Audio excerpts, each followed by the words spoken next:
Good evening. I'm Elizabeth, and I'm so glad to have you here with me. This evening, we're beginning a new book, Through the Looking Glass and What Alice Found There, by Lewis Carroll, published in 1871.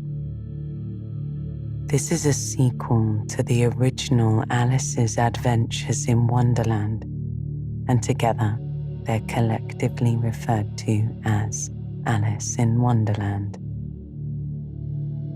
If you listen to the first book, or you're familiar with the stories of Lewis Carroll, you will know that they are filled with weird and wonderful places and characters.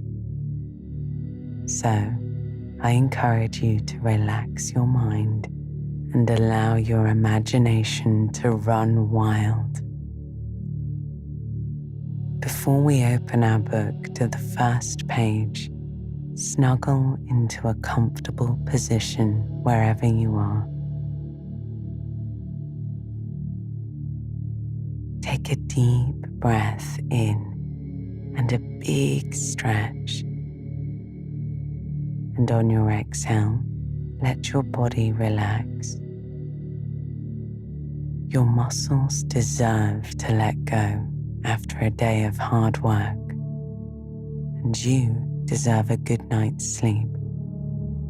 So take one more deep breath in and collect any worries or concerns.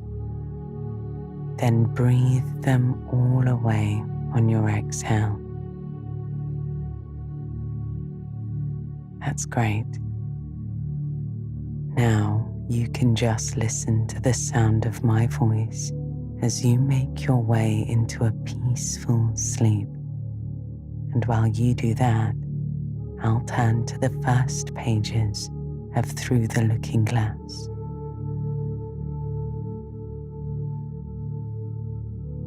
Chapter 1: Looking Glass House. One thing was certain, that the white kitten had had nothing to do with it. It was the black kitten's fault entirely. For the white kitten had been having its face washed by the old cat for the last quarter of an hour, and it had been bearing it pretty well considering. So you see that it couldn't have had any hand in the mischief. The way Dinah washed her children's faces was this. First, she held the poor thing down by its ear with one paw, and then with the other paw, she rubbed its face all over the wrong way, beginning at the nose. And just now, as I said, she was hard at work on the white kitten, which was lying quite still and trying to purr, no doubt feeling that it was all meant for its good. But the black kitten had been finished with earlier in the afternoon, and so, while Alice was sitting curled up in a corner of the great armchair, half talking to herself and half asleep, the kitten had been having a grand game of romps with the ball of worsted Alice had been trying to wind up. It had been rolling it up and down till it had all come undone again, and there it was, spread over the hearth rug, all knots and tangles, with the kitten running after its own tail in the middle. "Oh, you silly thing," said Alice, catching up the kitten and giving it a little kiss to make it understand that it was in disgrace. "Really, Dinah ought to have taught you better manners." "You ought, Dinah. You know you ought," she added, looking reproachfully at the old cat, and speaking in as cross a voice as she could manage. And then she scrambled back into the armchair, taking the kitten and the worsted with her, and began winding up the ball again. But she didn't get on very fast, as she was talking all the time, sometimes to the kitten and sometimes to herself.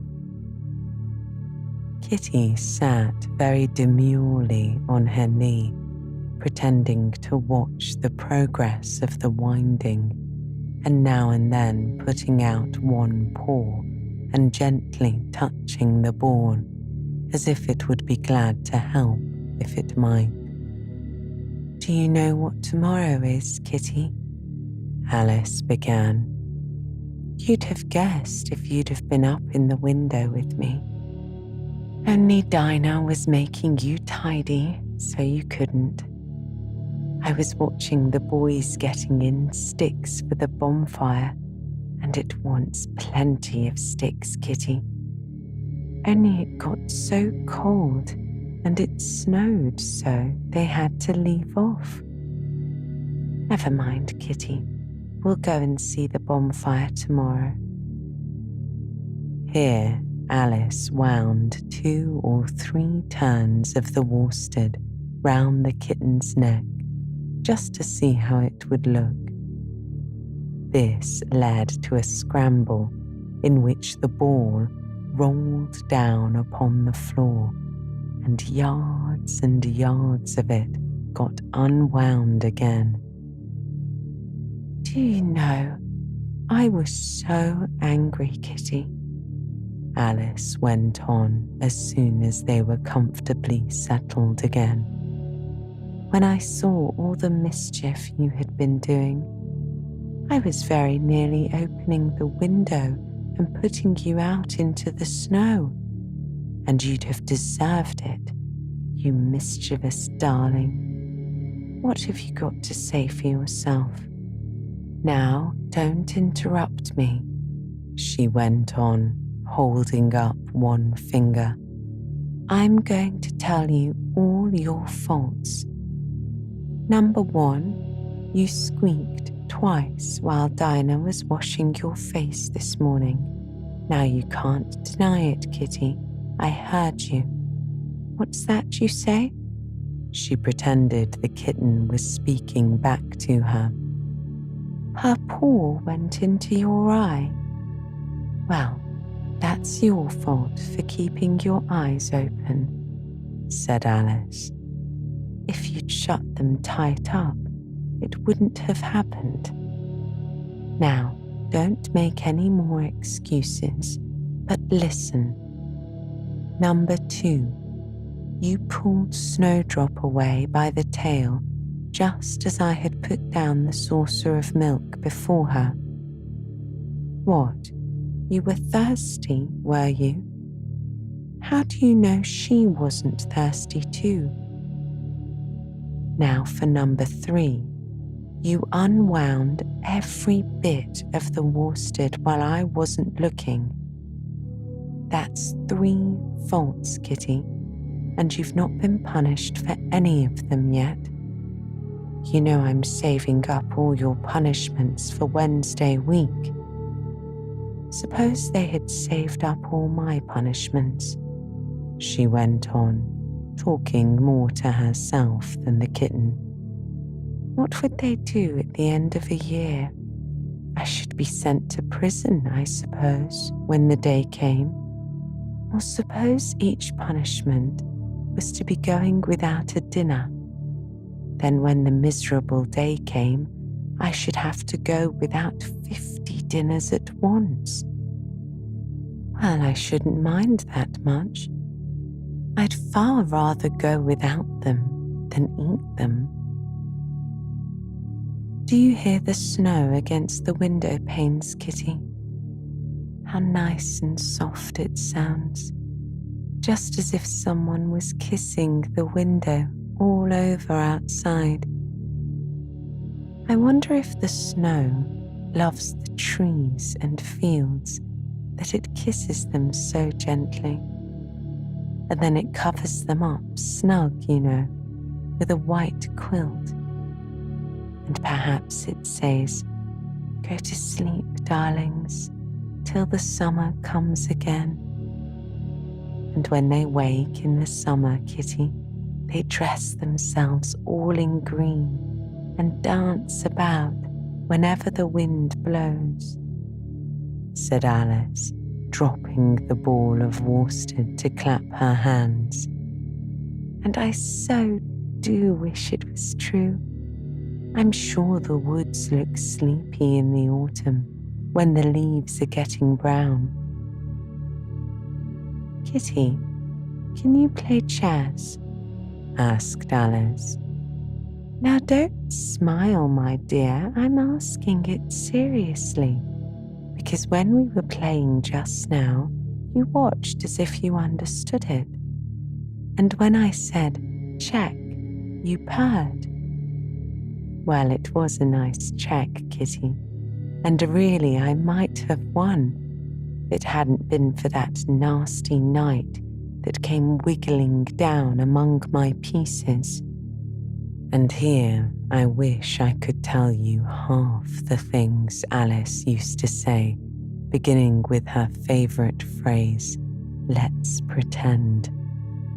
She had had quite a long argument with her sister only the day before, all because Alice had begun with, "Let's pretend we're kings and queens." And her sister, who liked being very exact, had argued that they couldn't because there were only two of them. And Alice had been reduced at last to say, "Well, you can be one of them then, and I'll be all the rest."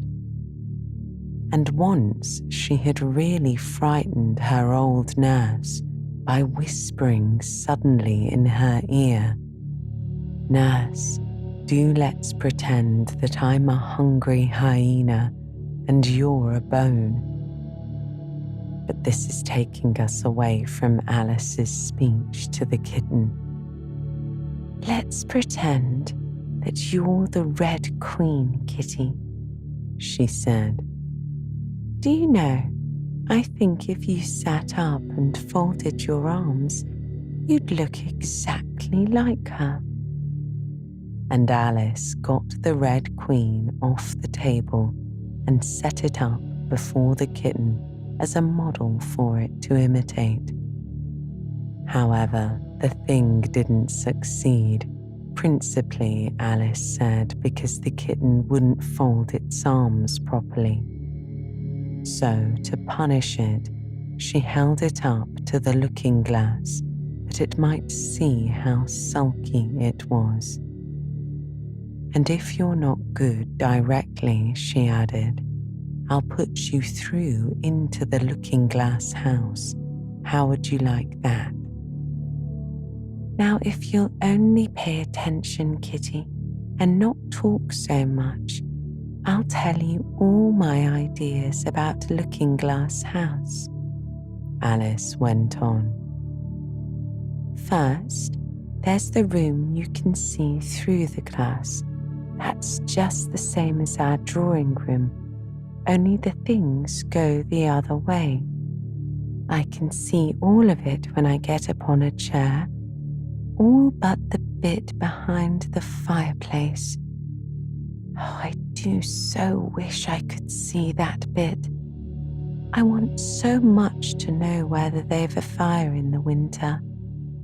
You can never tell, unless our fire smokes, and then smoke comes up out of that room too. But it may only be pretense, just to make it look as if they had a fire. Well then, the books are something like our books, only the words go the wrong way. I know that because I've held up one of our books to the glass, and they hold up one in the other room. How would you like to live in Looking Glass House, Kitty?" Alice asked. I wonder if they'd give you milk there. Perhaps looking glass milk isn't good to drink. But Kitty, now we've come to the passage. You can just see a little peep of the passage in Looking Glass House if you leave the door of our drawing room wide open. And it's very like our passage as far as you can see, only you know it may be quite different on beyond. Oh, Kitty, how nice it would be if we could only get through into Looking Glass House.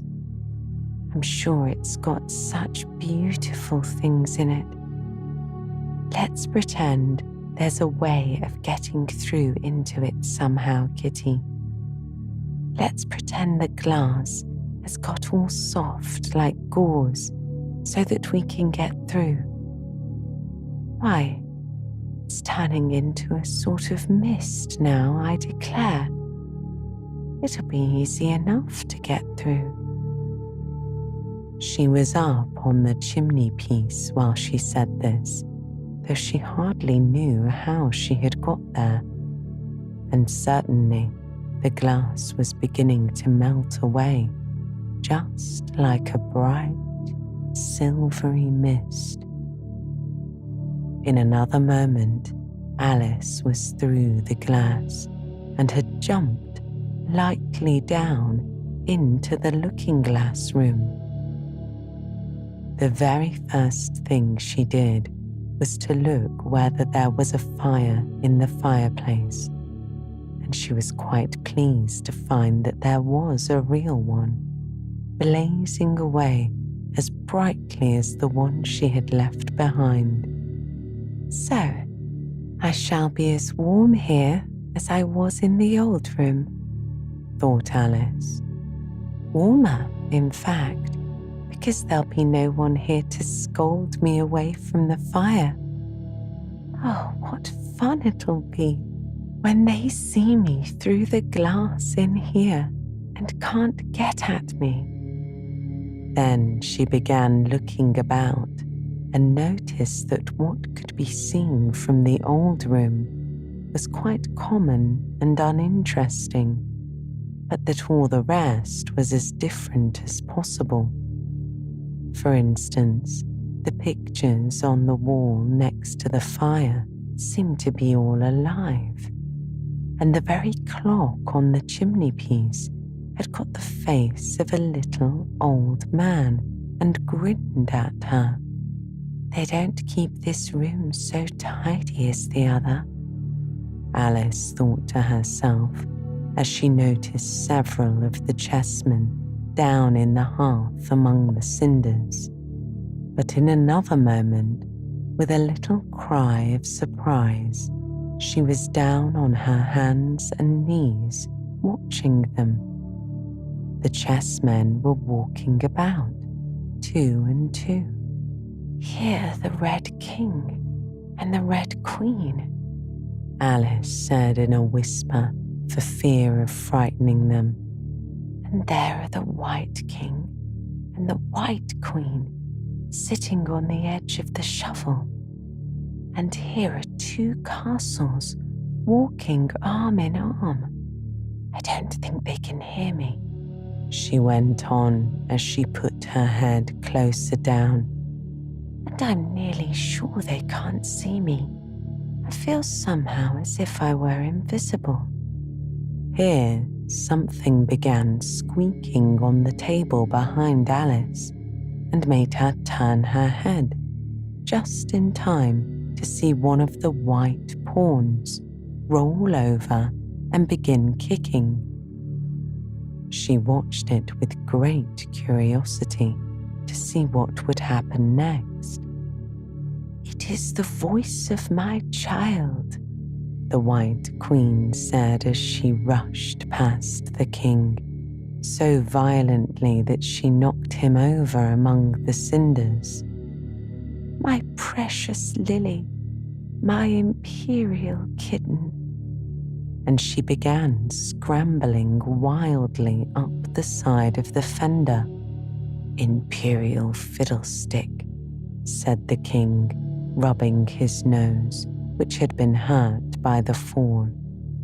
He had a right to be a little annoyed with the queen, for he was covered with ashes from head to foot. Alice was very anxious to be of use, and as the poor little Lily was nearly putting herself into a fit, she hastily picked up the queen and set her on the table by the side of her noisy little daughter. The queen gasped and sat down. The rapid journey through the air had quite taken away her breath, and for a minute or two she could do nothing but hug the little Lily in silence. As soon as she had recovered her breath a little, she spoke to the White King, who was sitting sulkily among the ashes. "Mind the volcano?" she said. "What volcano?" said the king, looking up anxiously into the fire, as if he thought that was the most likely place to find one. "It blew me up," said the queen, who was still a little out of breath.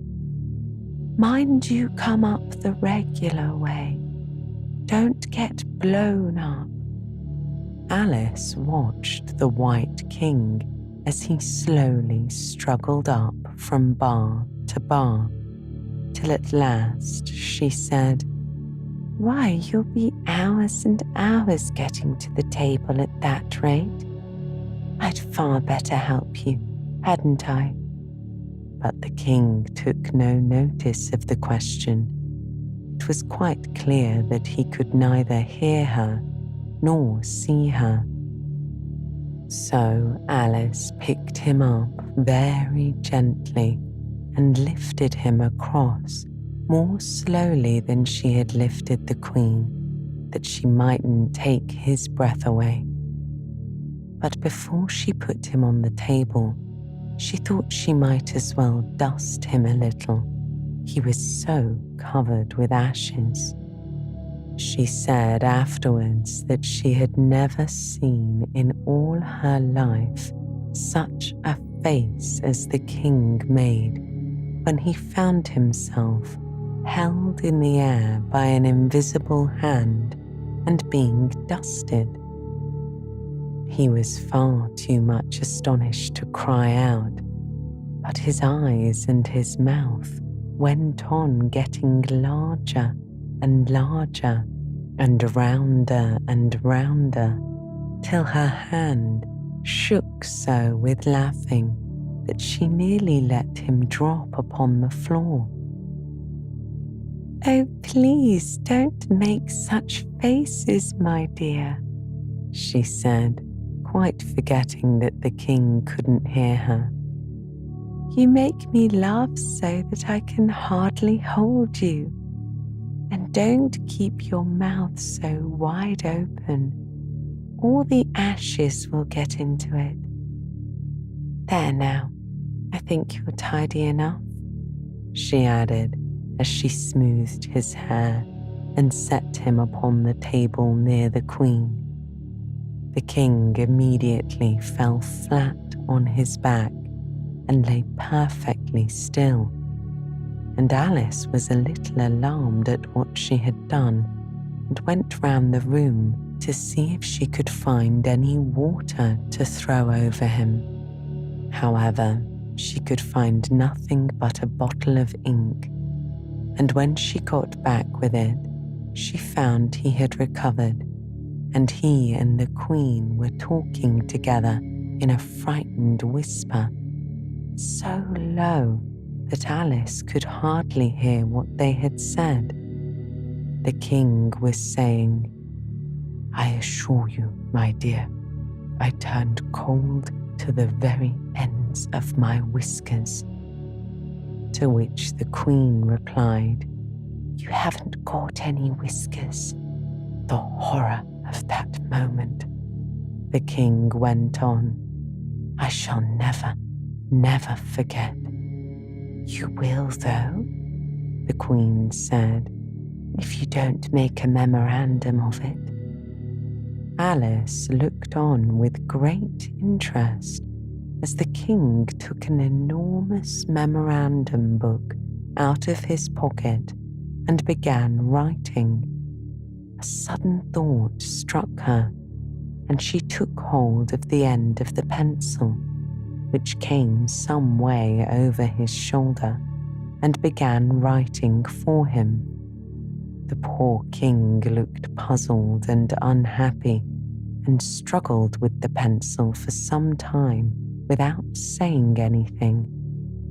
But Alice was too strong for him, and at last he panted out, "My dear, I really must get a thinner pencil. I can't manage this one a bit. It writes all manner of things that I don't intend."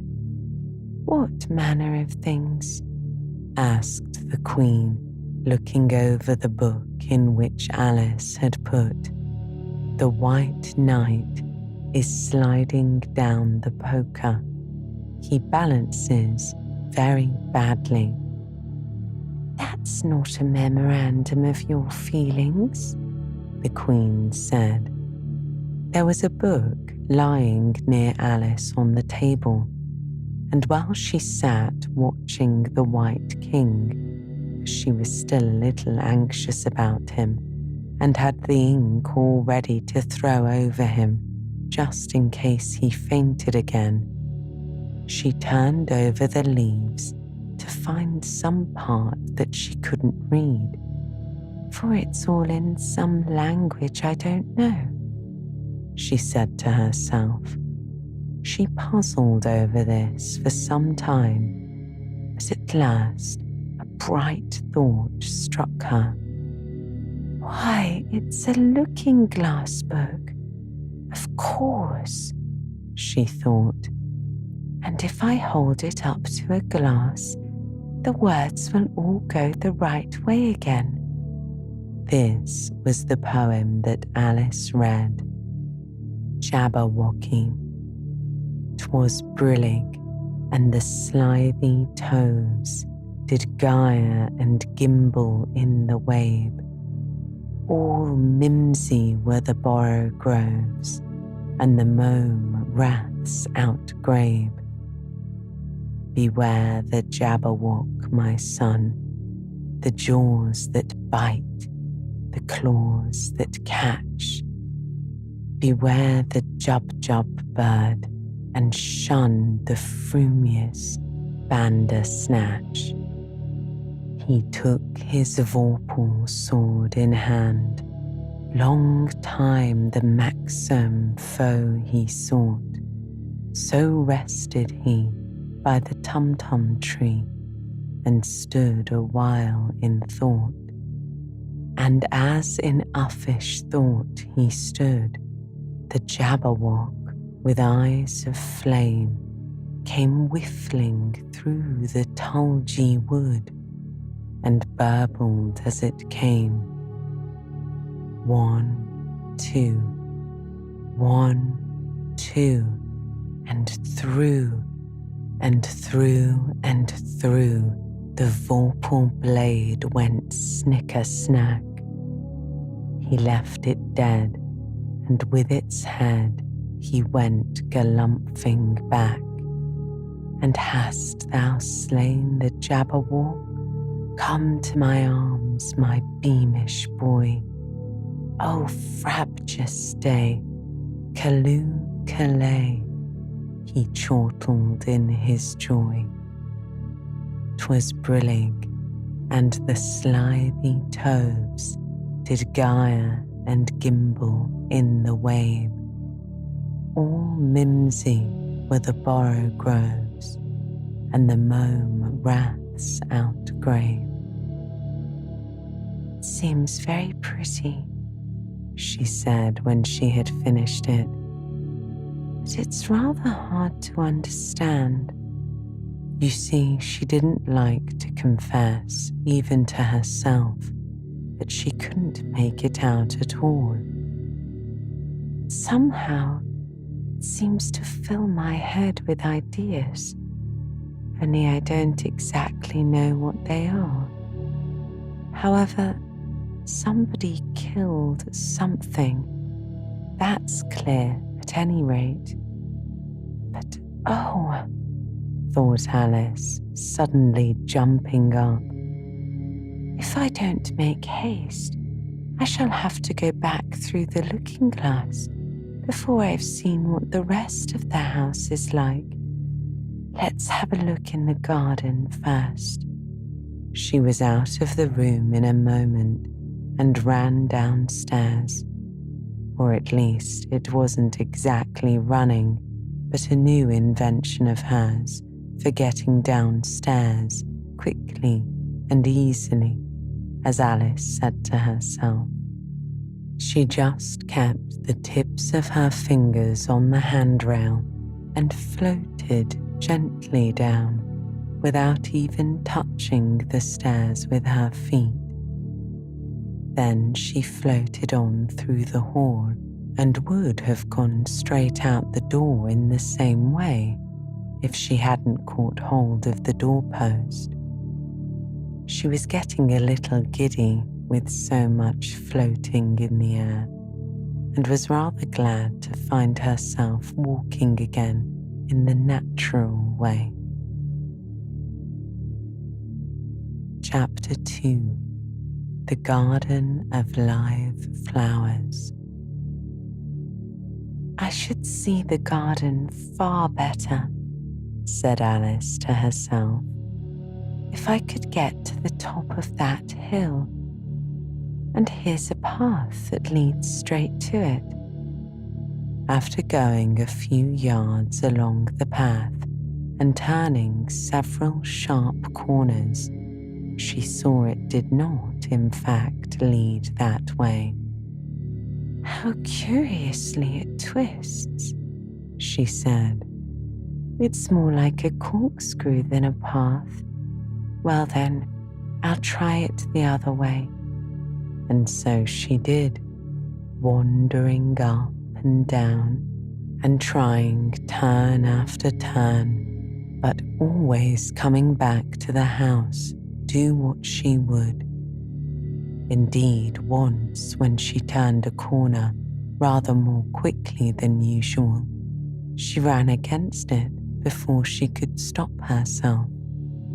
It's no use talking about it, Alice said, looking up at the house and pretending it was arguing with her.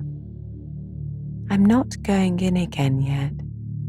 I know I should have to get through the looking glass again, back into the old room, and there'd be an end of all my adventures.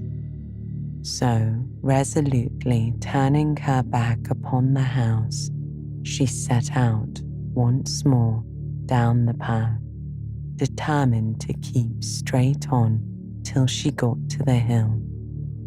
For a few minutes, all went on well, and she was just saying, I really shall do it this time, when the path gave a sudden twist and shook itself, and the next moment she found herself actually walking in at the door.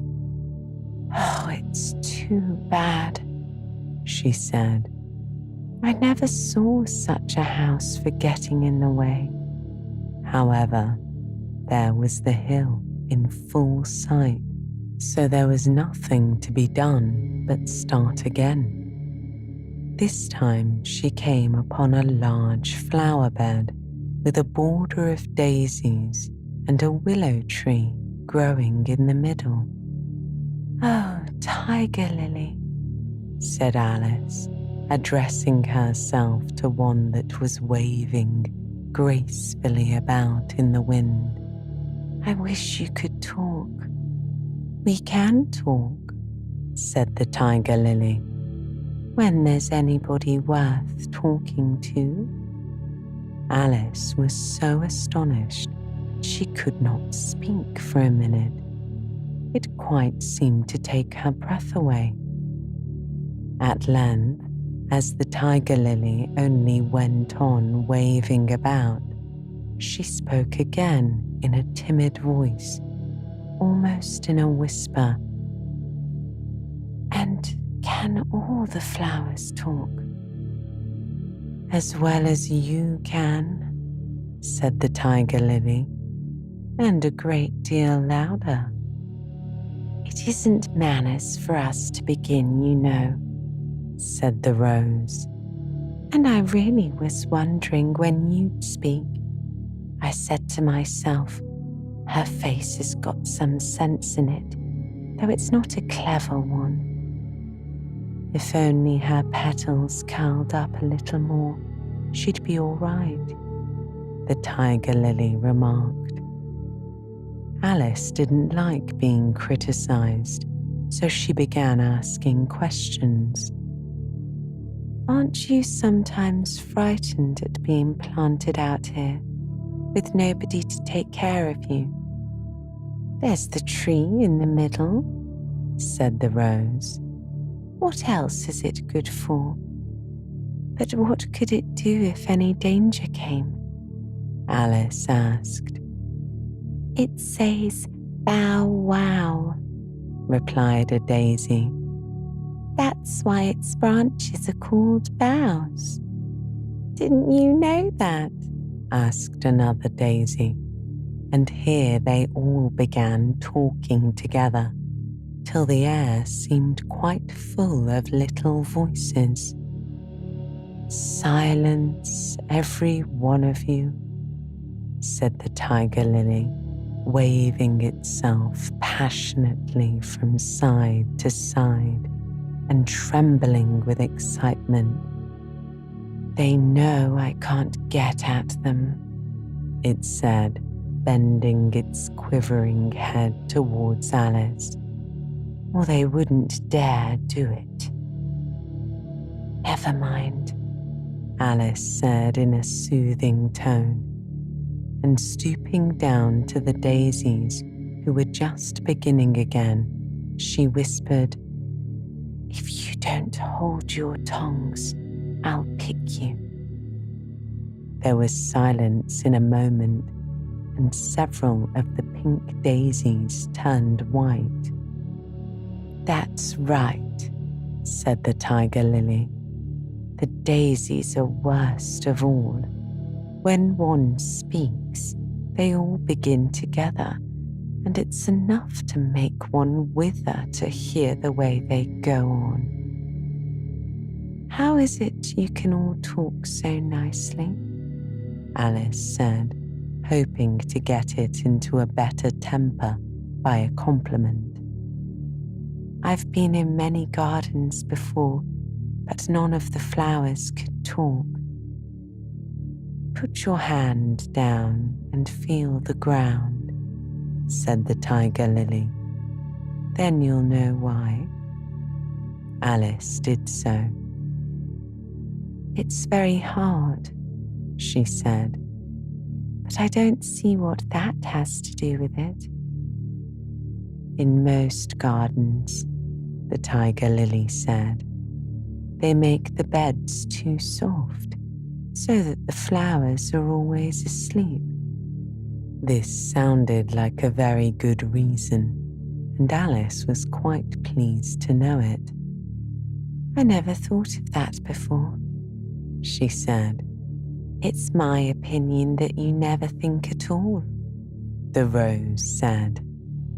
I never saw anybody that looked sillier, a violet said, so suddenly that Alice quite jumped, for it hadn't spoken before.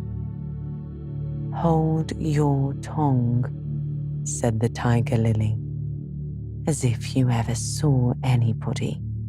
You keep your head under the leaves and snore away there till you know no more what's going on in the world than if you were a bud. Are there any more people in the garden besides me?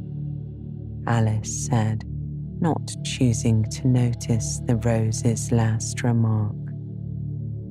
There's one other flower in the garden, that can move about like you, said the rose.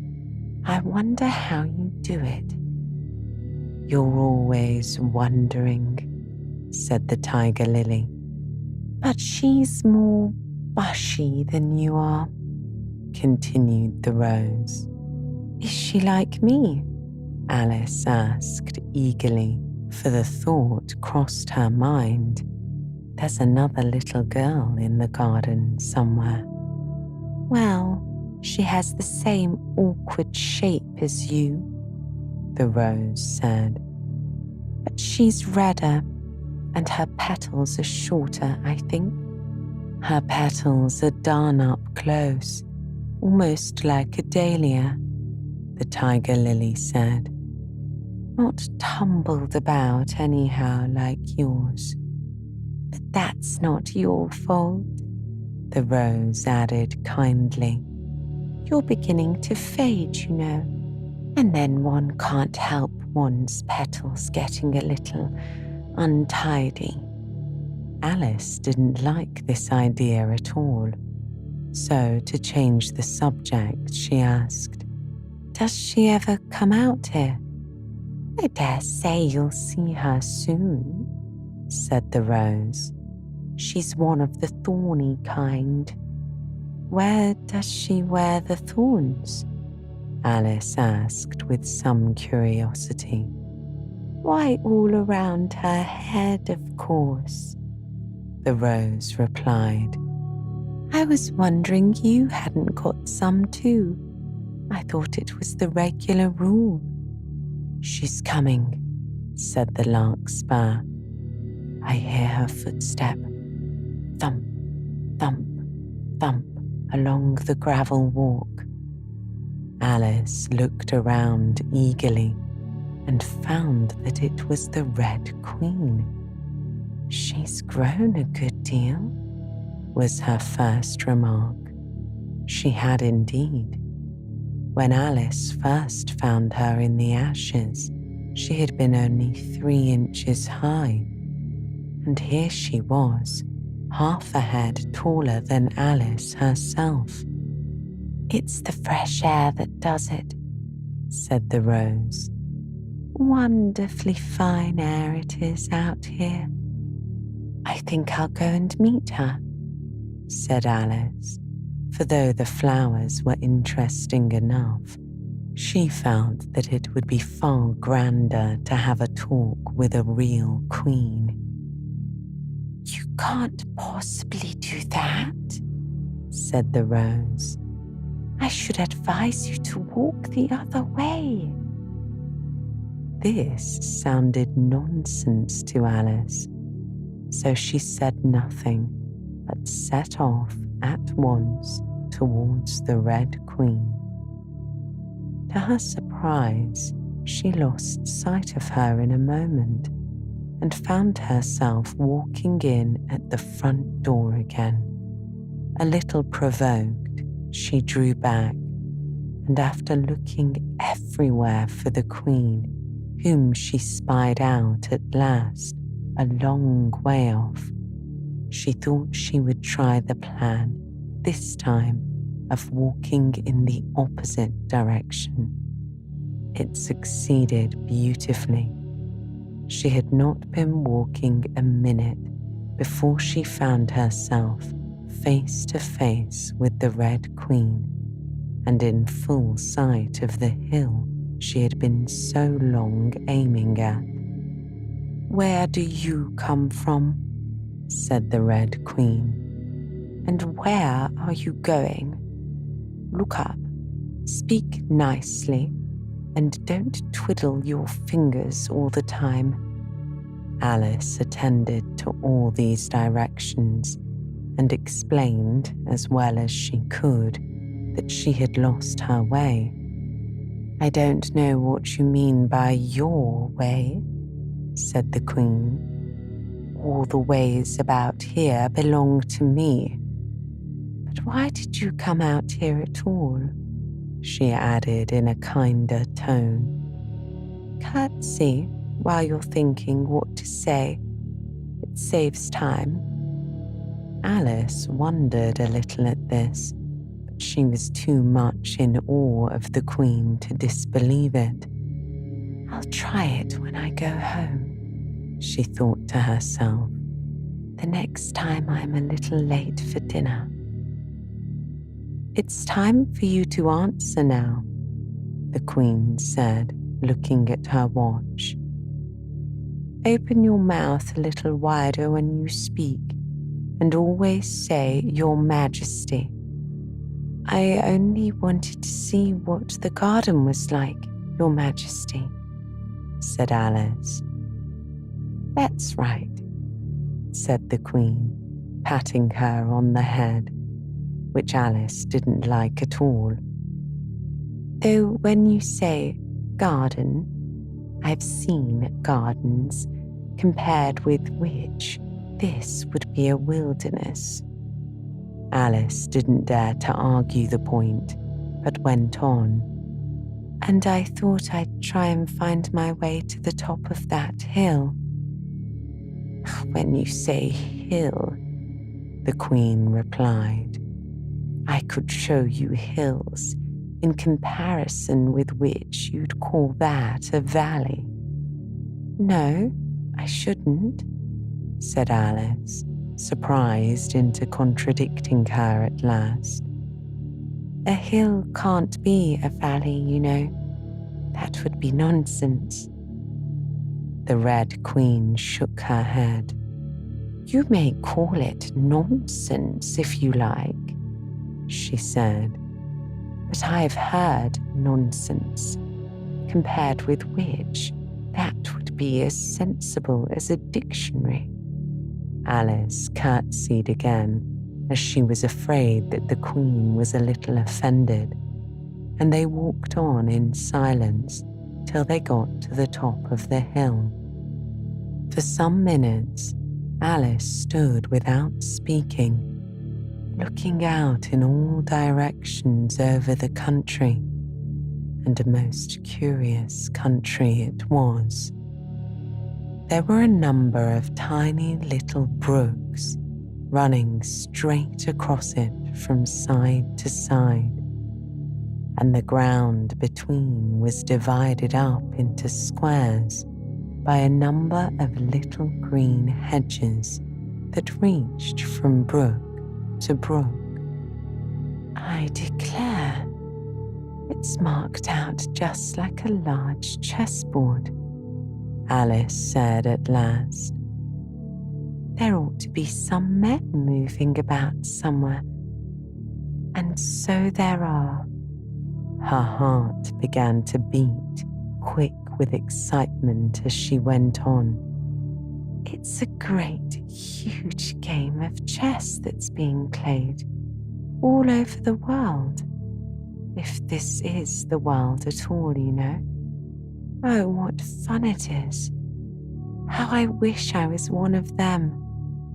I wouldn't mind being a pawn if only I might join, though, of course, I should like to be a queen best." She glanced rather shyly at the real Queen as she said this, but her companion only smiled pleasantly and said, "That's easily managed. You can be the White Queen's pawn if you like, as Lily's too young to play, and you're in the second square to begin with. When you get to the 8th square, you'll be a queen." Just at this moment, somehow or other, they began to run. Alice never could quite make out, in thinking it over afterwards, how it was that they began. All she remembers is that they were running hand in hand, and the Queen went so fast that it was all she could do to keep up with her. And still, the Queen urged her to go faster, but Alice felt she could not go faster, though she had not breath left to say so. The most curious part of the thing was that the trees and the other things round them never changed their places at all, however fast they went. They never seemed to pass anything. I wonder if all the things move along with us, thought poor, puzzled Alice, and the Queen seemed to guess her thoughts, for she said, "Faster now, don't try to talk." Not that Alice had any idea of doing that. She felt as if she would never be able to talk again. She was getting so much out of breath. "Are we nearly there?" Alice managed to say at last. "Nearly there," the Queen repeated. "Why, we passed it 10 minutes ago. Faster now." And they ran on for a time in silence, with the wind whistling in Alice's ears and almost blowing her hair off her head, she fancied. They went so fast that at last they seemed to skim through the air, hardly touching the ground with their feet, till suddenly, just as Alice was getting quite exhausted, they stopped, and she found herself sitting on the ground, breathless and giddy. The Queen propped her up against a tree and said kindly, "You may rest a little now." Alice looked round her in great surprise. "Why, I do believe we've been under this tree the whole time. Everything's just as it was." "Of course it is," said the Queen. "What would you have it?" "Well, in our country," said Alice, "you generally get to somewhere else if you ran very fast for a long time, as we have been doing." "A slow sort of country," said the Queen. "Now, here, you see, it takes all the running you can do to keep in the same place. If you want to get somewhere else, you must run at least twice as fast as that." "I'd rather not try, please," said Alice. "I'm quite content to stay here. Only I'm so hot and thirsty." "I know what you'd like," the Queen said good-naturedly, taking a little box out of her pocket. "Have a biscuit?" Alice thought it would not be civil to say no, though it wasn't at all what she wanted. So she took it and ate it as well as she could, and it was very dry. She thought she had never been so nearly choked in all her life. "While you're refreshing yourself," said the Queen, "I'll just take the measurements." And she took a ribbon out of her pocket, marked it in inches, and began measuring the ground and sticking little pegs in here and there. "At the end of 2 yards," she said, putting a peg to mark the distance, "I shall give you your directions. Have another biscuit?" "No, thank you," said Alice. "One's quite enough." "Thirst quenched, I hope," said the Queen. Alice did not know what to say to this. Luckily, the Queen did not wait for an answer, but went on. "At the end of 3 yards, I shall repeat them, for fear of your forgetting them. At the end of 4, I shall say goodbye, and at the end of 5, I shall go." She had got all the pegs put in by this time, and Alice looked on with great interest as she returned to the tree, and then, began slowly walking down the row. At the 2-yard peg, she faced round and said, "A pawn goes 2 squares in its first move, you know. So you'll go very quickly through the 3rd square, by railway, I should think. And you'll find yourself in the 4th square in no time. Well, that square belongs to Tweedledum and Tweedledee. The 5th square is mostly water. The 6th belongs to Humpty Dumpty. But you make no remark." "I didn't know I had to make one just then," Alice said. "You should have said, 'It's extremely kind of you to tell me all this,'" said the Queen. "However, we'll suppose it's been said. The 7th square is all forest. However, one of the knights will show you the way. And the 8th square, we shall be queens together, and it's all feasting and fun." Alice got up and curtsied and sat down again. At the next peg, the Queen turned again, and this time she said, "Speak in French when you can't think of the English for a thing.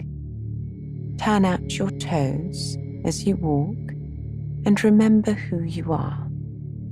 She did not wait for Alice to curtsy this time, but walked on quickly to the next peg, where she turned for a moment to say goodbye, and then hurried on to the last. How it happened, Alice never knew. But exactly as she came to the last peg, she was gone. Whether she vanished into the air, or whether she ran quickly into the wood, there was no way of guessing. But she was gone, and Alice began to remember that she was a pawn, and that it would soon be time for her to move.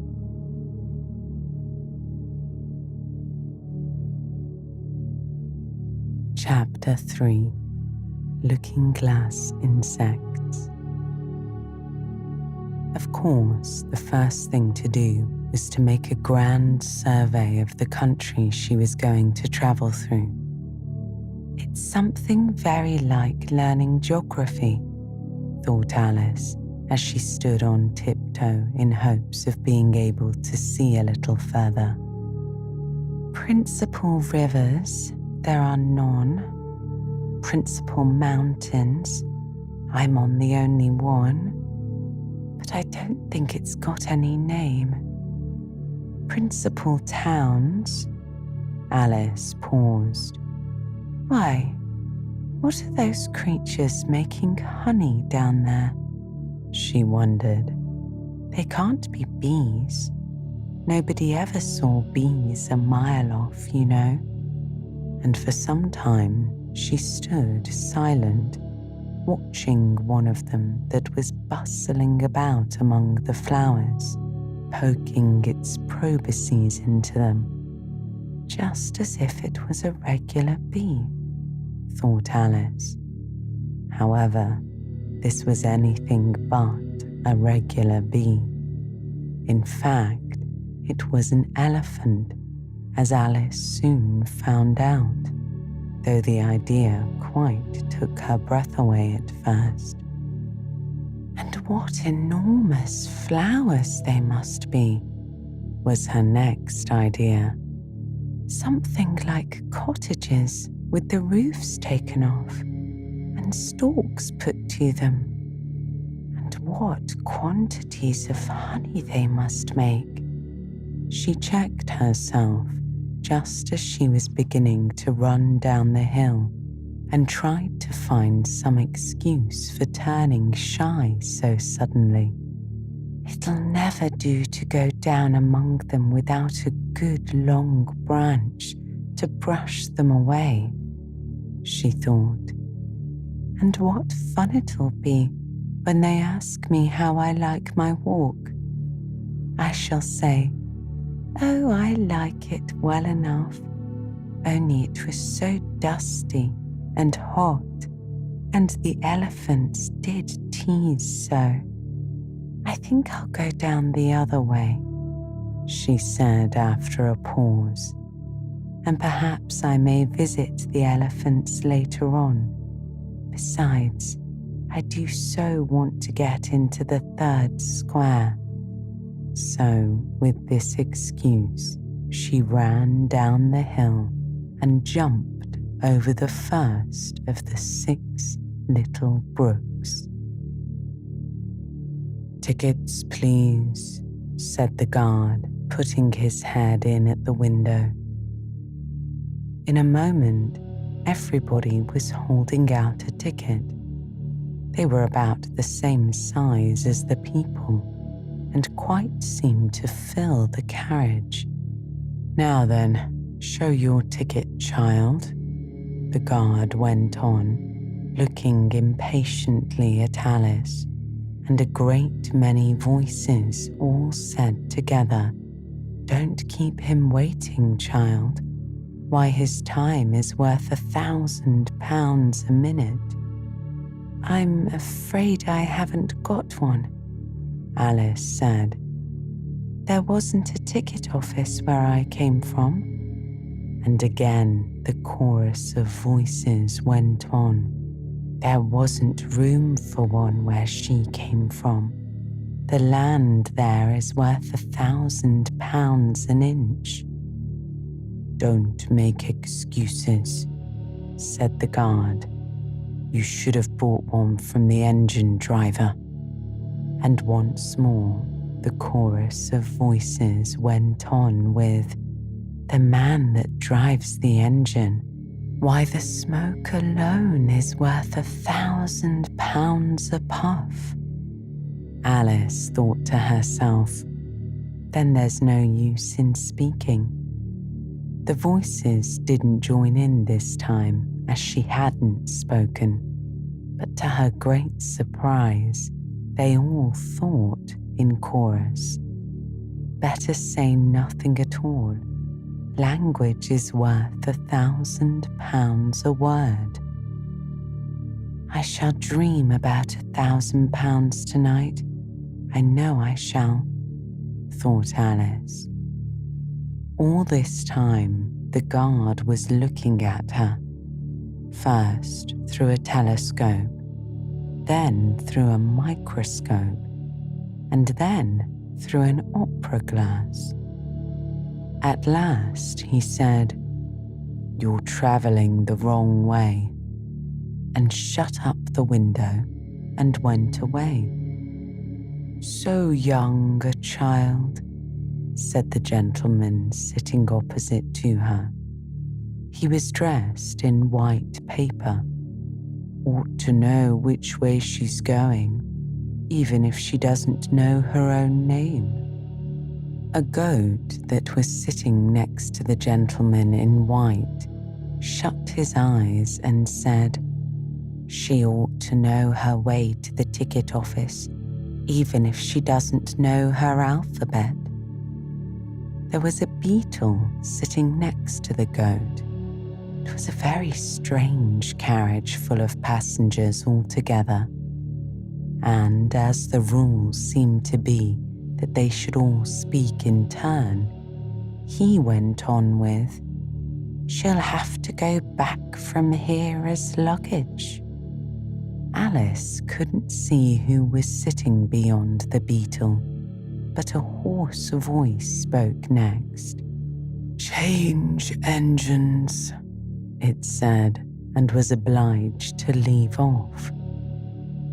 "It sounds like a horse," Alice thought to herself, and an extremely small voice close to her ear said, "You might make a joke on that. Something about horse and horse, you know." Then a very gentle voice in the distance said, She must be labelled lass with care, you know. And after that, other voices went on saying she must go by post as she's got a head on her, and she must be sent as a message by the telegraph, and also she must draw the train herself the rest of the way, and so on. What a number of people there are in the carriage, thought Alice. But the gentleman dressed in white paper leaned forwards and whispered in her ear, "Never mind what they all say, my dear, but take a return ticket every time the train stops." "Indeed I shan't," Alice said rather impatiently. "I don't belong to this railway journey at all. I was in a wood just now, and I wish I could get back there." "You might make a joke on that," said the little voice close to her ear. "Something about you would if you could, you know." "Don't tease so," said Alice, looking about in vain to see where the voice came from. "If you're so anxious to have a joke made, why don't you make one yourself?" The little voice sighed deeply. It was very unhappy, evidently, and Alice would have said something pitying to comfort it if it would only sigh like other people, she thought. But this was such a wonderfully small sigh that she wouldn't have heard it at all if it hadn't come quite close to her ear. The consequence of this was that it tickled her ear very much and quite took off her thoughts from the unhappiness of the poor little creature. "I know you are a friend," the little voice went on. "A dear friend and an old friend, and you won't hurt me, though I am an insect."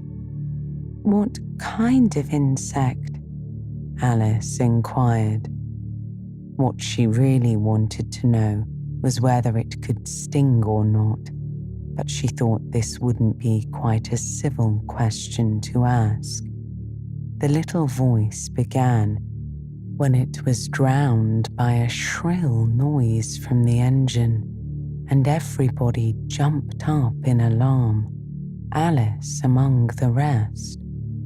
The horse, who had put his head out of the window quietly and drew it in, said, "It's only a brook we have to jump over." Everybody seemed satisfied with this, though Alice felt a little nervous at the idea of trains jumping at all. "However, it'll take us into the 4th square. That's some comfort," she said to herself. In another moment, she felt the carriage rise straight up into the air, and in her fright, she caught at the nearest thing to her hand, which happened to be the goat's beard. But the beard seemed to melt away as she touched it, and she found herself sitting quietly under a tree, while the gnat, for that was the insect she had been talking to, was balancing itself on a twig just over her head and fanning her with its wings. It certainly was a very large gnat, about the size of a chicken, Alice thought. Still, she couldn't feel nervous with it after they had been talking together for so long.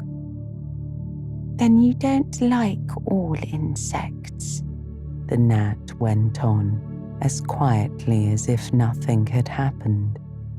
"I like them when they can talk," Alice said. None of them ever talk where I come from. What sort of insects do you rejoice in where you come from?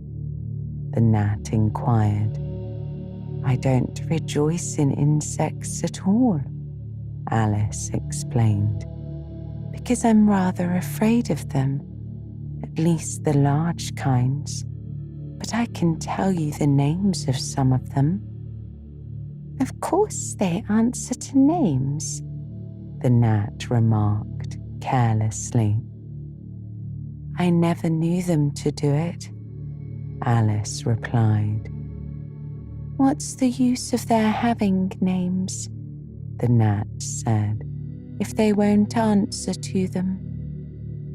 No use to them, said Alice, but it's useful to the people who name them, I suppose. If not, why do things have names at all? I can't say, the gnat replied. Further on, in the wood down there, they've got no names. However, go on with your list of insects. You're wasting time. Well, there's the horsefly, Alice began, counting off the names on her fingers. All right, said the gnat. Halfway up that bush, you'll see a rocking horsefly, if you look. It's made entirely of wood and gets about by swinging itself from branch to branch. What does it live on? Alice asked with great curiosity. Sap and sawdust, said the gnat. Go on with the list. Alice looked up at the rocking horsefly with great interest and made up her mind that it must have just been repainted. It looked so bright and sticky. And then she went on. There's the dragonfly, she said. Look on the branch just above your head, said the gnat, and there you'll find a snapdragonfly. Its body is made of plum pudding, its wings of holly leaves, and its head is a raisin burning in brandy. And what does it live on? Alice asked. Frumenty and mince pie, the gnat replied, and it makes its nest in a Christmas box. And then there's the butterfly, Alice went on, after she had taken a good look at the insect with fire on its head and had thought to herself, I wonder if that's the reason insects are so fond of flying near candles, because they want to turn into snapdragonflies. Crawling at your feet, said the gnat, you may observe a bread and butter fly. Its wings are thin slices of bread and butter.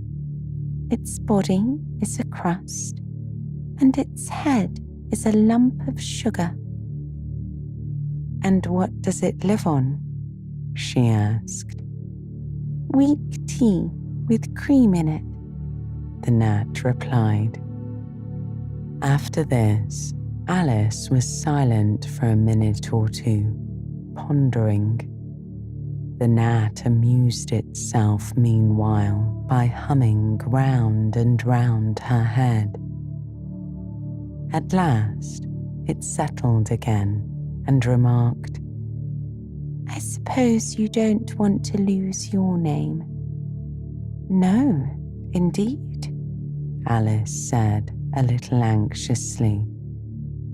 And yet, I don't know, the gnat went on in a careless tone. Only think how convenient it would be if you could manage to go home without it. For instance, if the governess wanted to call you to your lessons, she would call out, "Come here," and then she would have to leave off because there wouldn't be any name for her to call. And of course, you wouldn't have to go, you know. "That would never do, I'm sure," said Alice. "The governess would never think of excusing me lessons for that. If she couldn't remember my name, she would call me Miss." "Well, if she said Miss and didn't say anything more," the gnat remarked, "of course you'd miss your lessons." "That's a joke. I wish you had made it." "Why do you wish I had made it?" Alice asked. "It's a very bad one."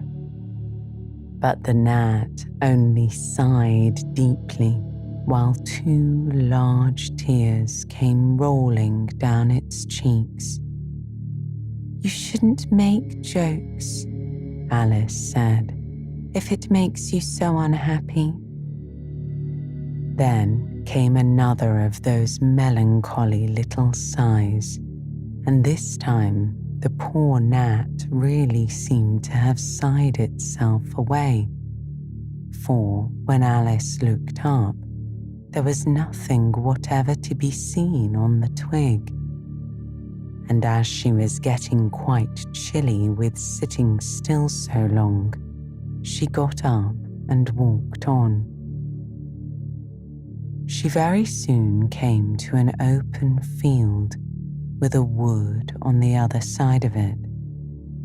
It looked much darker than the last wood, and Alice felt a little timid about going into it. However, on second thought, she made up her mind to go on. "For I certainly won't go back," she thought to herself, and this was the only way to the 8th square. "This must be the wood," she said thoughtfully to herself, "where things have no names. I wonder what'll become of my name when I go in. I shouldn't like to lose it at all, because they'd have to give me another, and it would be almost certain to be an ugly one. But then the fun would be trying to find the creature that had got my old name. That's just like the advertisements, you know, when people lose dogs. Answers to the name of Dash, had on a brass collar. Just fancy calling everything you met Alice till one of them answered. Only they wouldn't answer at all if they were wise." She was rambling on in this way when she reached the wood. It looked very cool and shady. "Well, at any rate, it's a great comfort," she said as she stepped under the trees. "After being so hot, to get into what?" she went on, rather surprised at not being able to think of the word. "I mean, to get under this, you know." She put her hand on the trunk of the tree. "What does it call itself, I wonder? I do believe it's got no name. Why, to be sure it hasn't." She stood silent for a minute, thinking. Then she suddenly began again. "Then it really has happened after all. And now, who am I? I will remember, if I can. I'm determined to do it." But being determined didn't help much. Just then, a fawn came wandering by. It looked at Alice with its large, gentle eyes, but it didn't seem frightened at all. "Here then," Alice said as she held out her hand and tried to stroke it. But it only started back a little and then stood looking at her again. "What do you call yourself?" the fawn said at last. Such a soft, sweet voice it had. "I wish I knew," thought poor Alice. She answered rather sadly, "Nothing just now." "Think again," it said. "That won't do." Alice thought, but nothing came of it. "Please, would you tell me what you call yourself?" she said timidly. "I think that might help a little." "I'll tell you if you move a little further on," the fawn said. "I can't remember here." So they walked on together through the wood, Alice with her arms clasped lovingly round the soft neck of the fawn, till they came out into another open field, and here the fawn gave a sudden bound into the air and shook itself free from Alice's arms. "I'm a fawn," it said in a voice of delight. "And dear me, you're a human child." A sudden look of alarm came into its beautiful brown eyes, and in another moment it had darted away at full speed. Alice stood looking after it, almost ready to cry with vexation at having lost her dear little fellow traveller so suddenly. "However, I know my name now," she said. "That's some comfort. My name is Alice, and I won't forget it again. And now, which of these finger posts ought I to follow, I wonder?" It was not a very difficult question to answer, as there was only one road through the wood, and the two finger posts both pointed along it. "I'll settle it," Alice said to herself, "when the road divides and they point different ways." But this did not seem likely to happen. She went on and on, a long way, but wherever the road divided, there were sure to be two finger posts pointing the same way. One marked to Tweedledum's house, and the other to the house of Tweedledee. "I do believe," said Alice at last, "that they live in the same house. I wonder I never thought of that before. But I can't stay there long. I'll just call and say how do you do, and ask them the way out of the wood. If I could only get to the 8th square before it gets dark." She wandered on, talking to herself as she went, till on turning a sharp corner, she came upon two fat little men, so suddenly that she could not help starting back. But in another moment she recovered herself, feeling sure that they must be Tweedledum and Tweedledee. Chapter 4. Tweedledum and Tweedledee. They were standing under a tree, each with an arm around the other's neck, and Alice knew which was which in a moment, because one of them had "Dum" embroidered on his collar, and the other "Dee." "I suppose they've each got Tweedle around the back of the collar," she said to herself.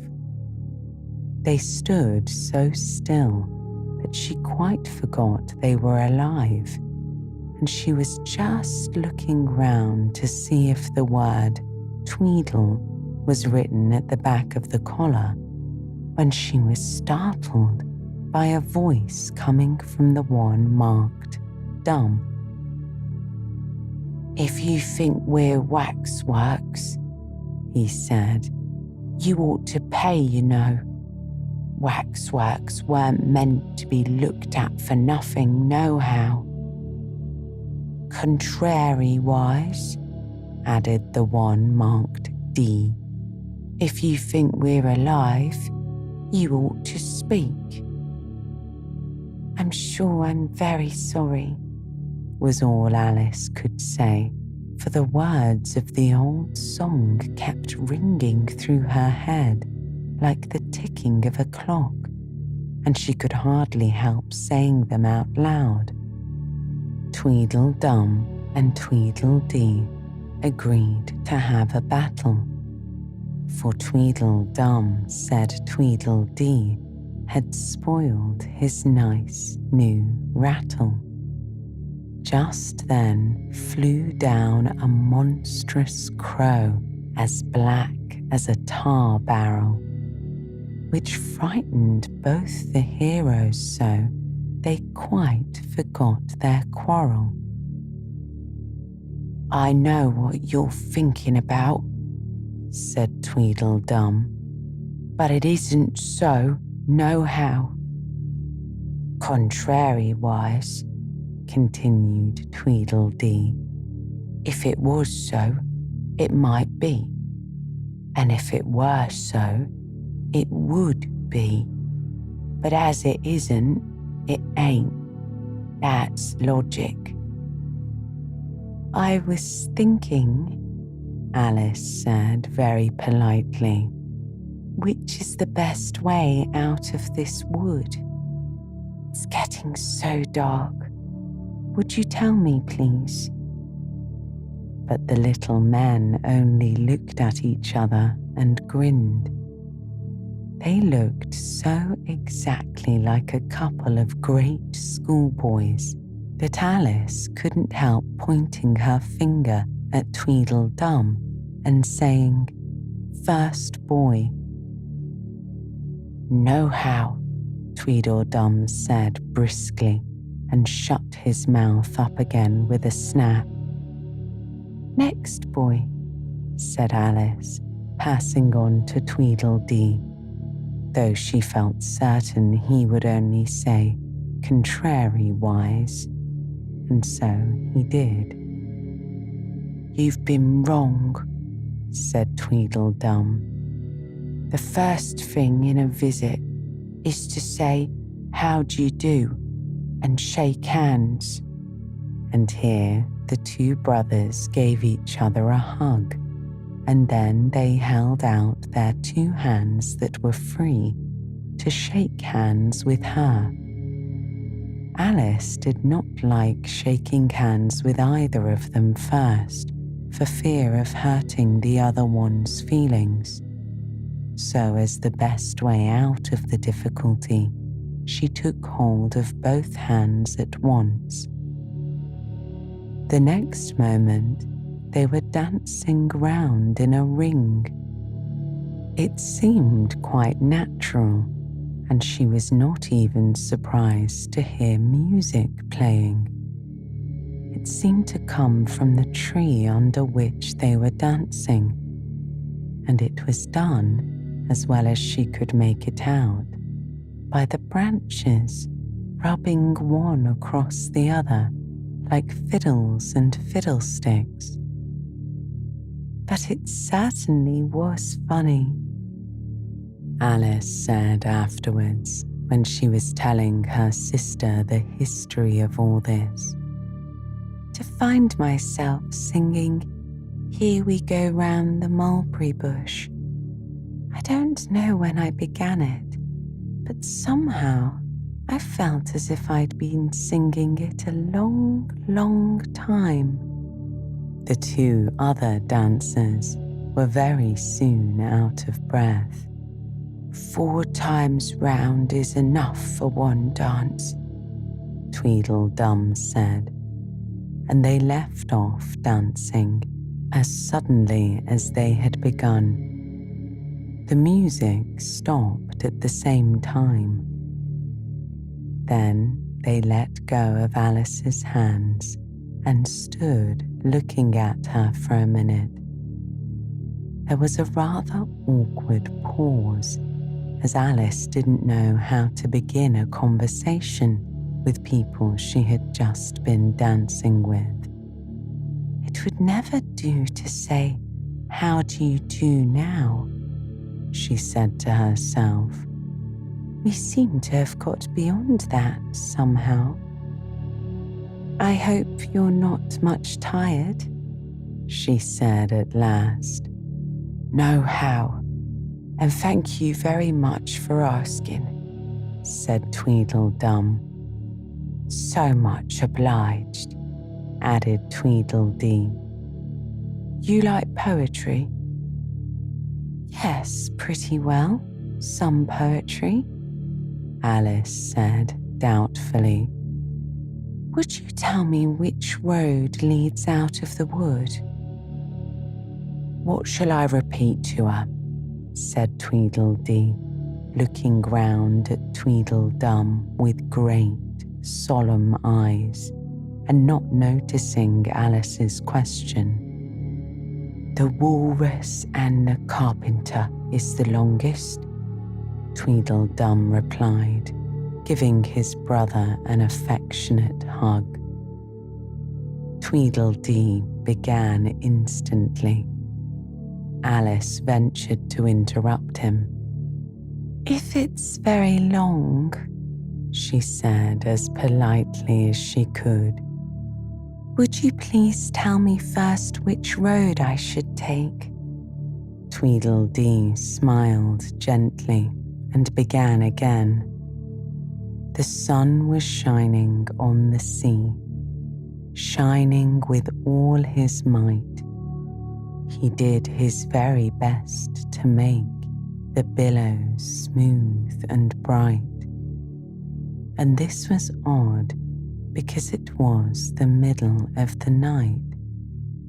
The moon was shining sulkily because she thought the sun had got no business to be there after the day was done. "It's very rude of him," she said, "to come and spoil the fun." The sea was wet as wet could be. The sands were dry as dry. You could not see a cloud because no cloud was in the sky.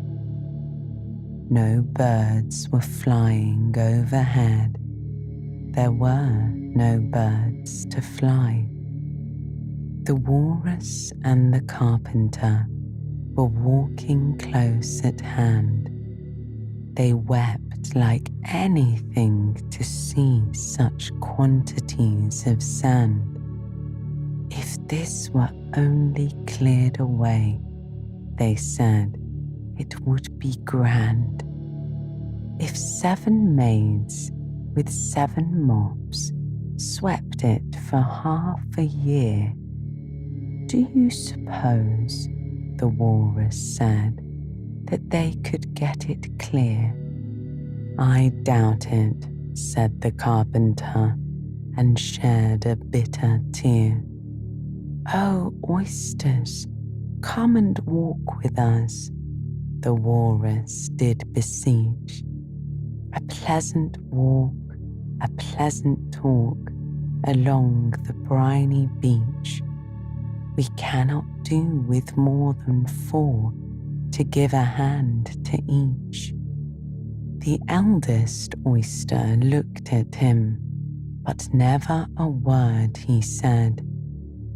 The eldest oyster winked his eye and shook his heavy head, meaning to say he did not choose to leave the oyster bed. But 4 young oysters hurried up all eager for the treat. Their coats were brushed, their faces washed, their shoes were clean and neat. And this was odd because, they hadn't any feet.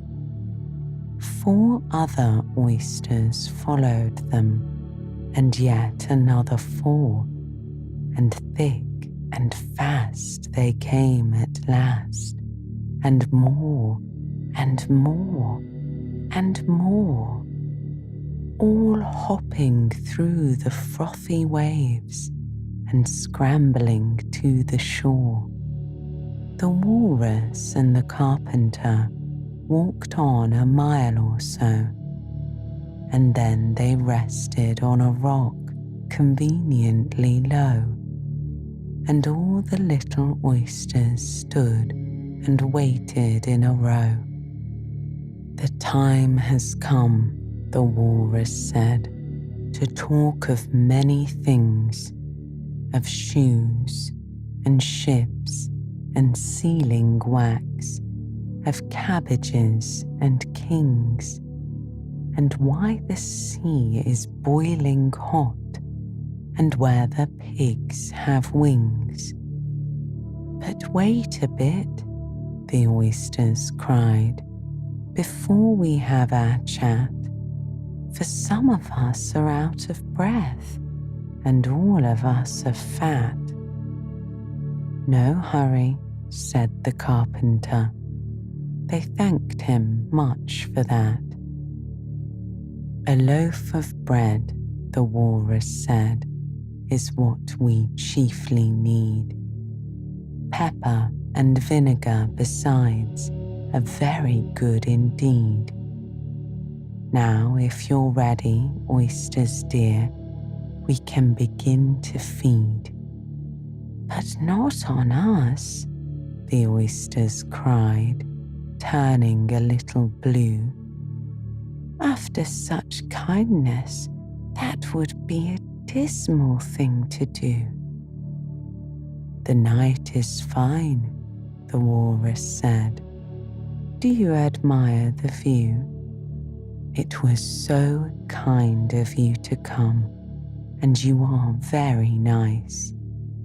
The carpenter said nothing but, cut us another slice. I wish you were not quite so deaf. I've had to ask you twice. It seems a shame, the walrus said, to play them such a trick after we've brought them out so far and made them trot so quick. The carpenter said nothing but, the butter's spread too thick. I weep for you, the walrus said. I deeply sympathize. With sobs and tears he sorted out those of the largest size, holding his pocket handkerchief before his streaming eyes. Oh, oysters, said the carpenter, you've had a pleasant run. Shall we be trotting home again?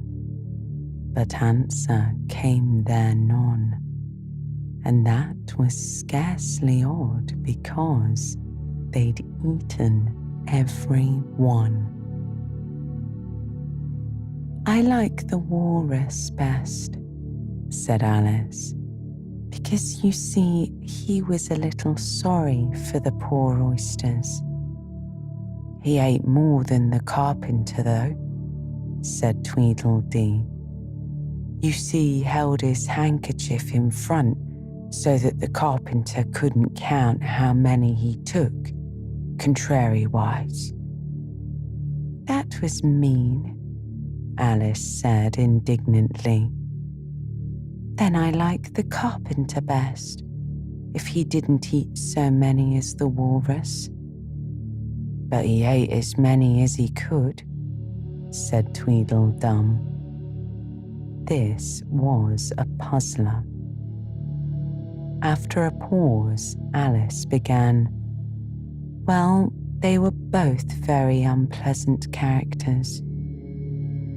Here she checked herself in some alarm at hearing something that sounded to her like the puffing of a large steam engine in the wood near them, though she feared it was more likely to be a wild beast. "Are there any lions or tigers about here?" she asked timidly. "It's only the Red King snoring," said Tweedledee. "Come and look at him," the brothers said, and they each took one of Alice's hands and led her up to where the king was sleeping. "Isn't he a lovely sight?" said Tweedledum. Alice couldn't say honestly that he was. He had a tall, red nightcap on with a tassel, and he was lying crumpled up into a sort of untidy heap and snoring loudly. "Fit to snore his head off," as Tweedledum remarked. "I'm afraid he'll catch a cold with lying on the damp grass," said Alice, who was a very thoughtful little girl. "He's dreaming now," said Tweedledee. "And what do you think he's dreaming about?" Alice said, "Nobody can guess that." "Why about you?" Tweedledee said, clapping his hands triumphantly. "And if he left off dreaming about you, where do you suppose you'd be?" "Where I am now, of course," said Alice. "Not you," Tweedledee retorted. "You'd be nowhere. Why, you're only a sort of thing in his dream. If that there king was to wake," added Tweedledum, "you'd go out, just like a candle." "I shouldn't," Alice said indignantly. "Besides, if I'm only a sort of thing in his dream, what are you, I should like to know?" "Ditto," said Tweedledum. "Ditto, ditto," said Tweedledee.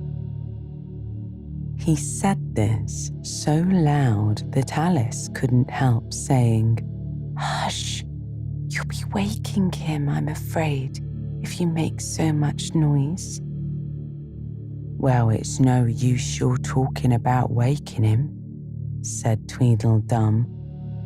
"When you're only one of the things in his dream, you know very well you're not real." "I am real," said Alice, and began to cry. "You won't make yourself a bit realer by crying," Tweedledee remarked. "There's nothing to cry about."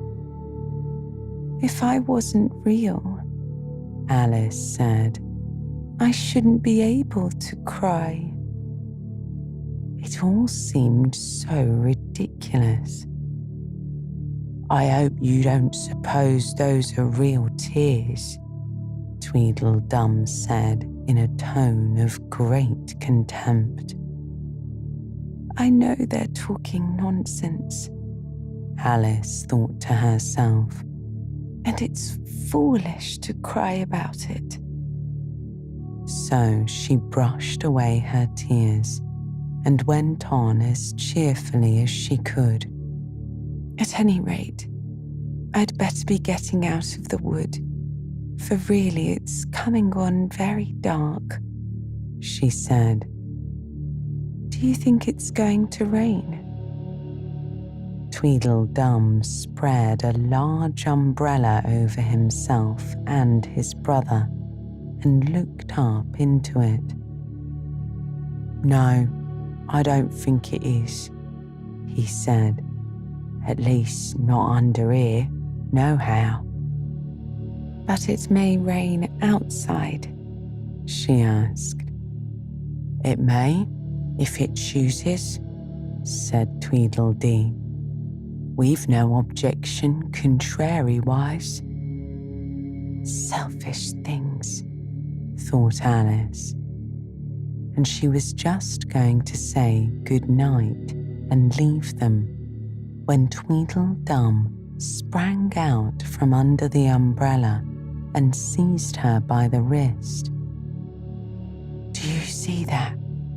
He said in a voice filled with passion, and his eyes grew large and yellow all in a moment as he pointed with a trembling finger at a small white thing lying under the tree. It's only a rattle, Alice said after a careful examination of the little white thing. Not a rattlesnake, you know, she added hastily, thinking that he was frightened. Only an old rattle, quite old and broken. I knew it was, said Tweedledum, beginning to stamp about wildly and tear his hair. It's spoiled, of course. Here he looked at Tweedledee, who immediately sat down on the ground and tried to hide himself under the umbrella. Alice laid her hand upon his arm and said in a soothing tone, You needn't be so angry about an old rattle. But it isn't old, Tweedledum said. It's new, I'll tell you. I bought it yesterday. My nice new rattle. All this time, Tweedledee was trying his best to fold up the umbrella with himself in it, which was such an extraordinary thing to do that it quite took off Alice's attention from the angry brother. But he couldn't quite succeed, and it ended in his rolling over, bundled up in the umbrella with only his head out. And there he lay, opening and shutting his mouth and his large eyes, looking more like a fish than anything else, Alice thought. Of course you agreed to have a battle, Tweedledum said in a calmer tone. I suppose so, the other sulkily replied as he crawled out of the umbrella. Only she must help us to dress up, you know. So the two brothers went off hand in hand into the wood and returned in a minute with their arms full of things such as bolsters, blankets, hearth rugs, tablecloths, dish covers, and coal scuttles. I hope you're a good hand at pinning and tying strings, Tweedledum remarked. Every one of these things has got to go on, somehow or other. Alice said afterwards she had never seen such a fuss made about anything in all her life. The way those two bustled about, and the quantity of the things they put on, and the trouble they gave her in tying strings and fastening buttons. Really, they'll be more like bundles of old clothes than anything else by the time they're ready, she said to herself as she arranged a bolster around the neck of Tweedledee to keep his head from being cut off, as he said. You know, he added very gravely, It's one of the most serious things that can possibly happen to one in a battle, to get one's head cut off. Alice laughed aloud, but she managed to turn it into a cough for fear of hurting his feelings. "Do I look very pale?" said Tweedledum, coming up to have his helmet tied on. He called it a helmet, though it certainly looked much more like a saucepan. "Well, yes, a little," Alice replied gently. "I'm very brave generally," he went on in a low voice. "Only today I happen to have an headache." "And I've got a toothache," said Tweedledee, who had overheard the remark.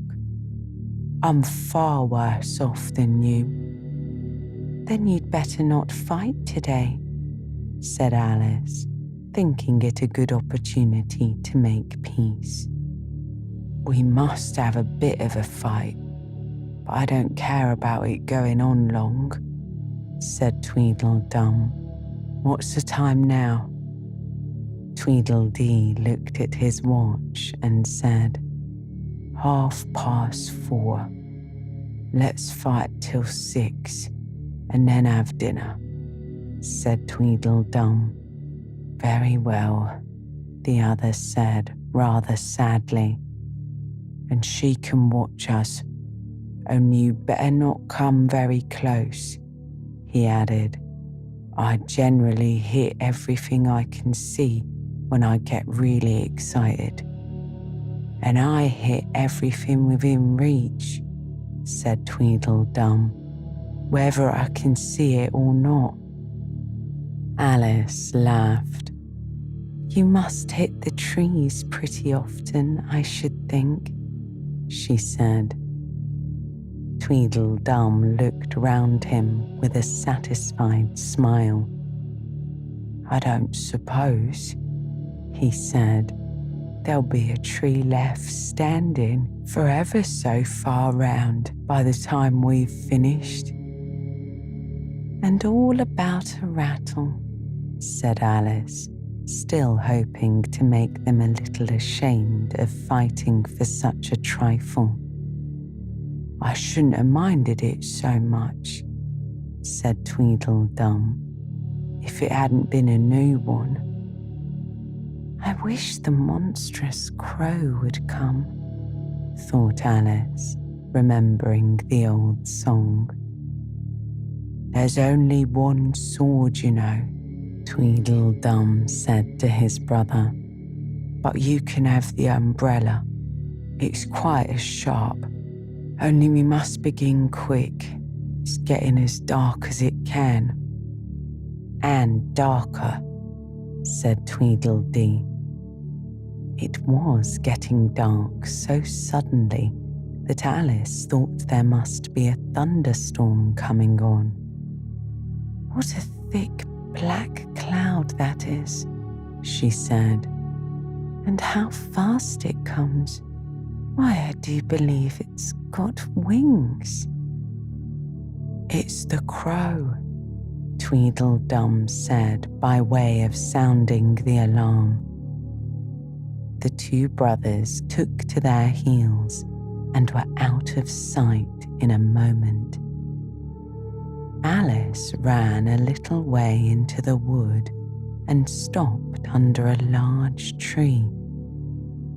"It can never get at me in here," she thought. "It's far too large to squeeze itself in among the trees. But I wish it wouldn't flap its wings so. It makes quite a hurricane in the wood. Look, here's somebody's shawl being blown away."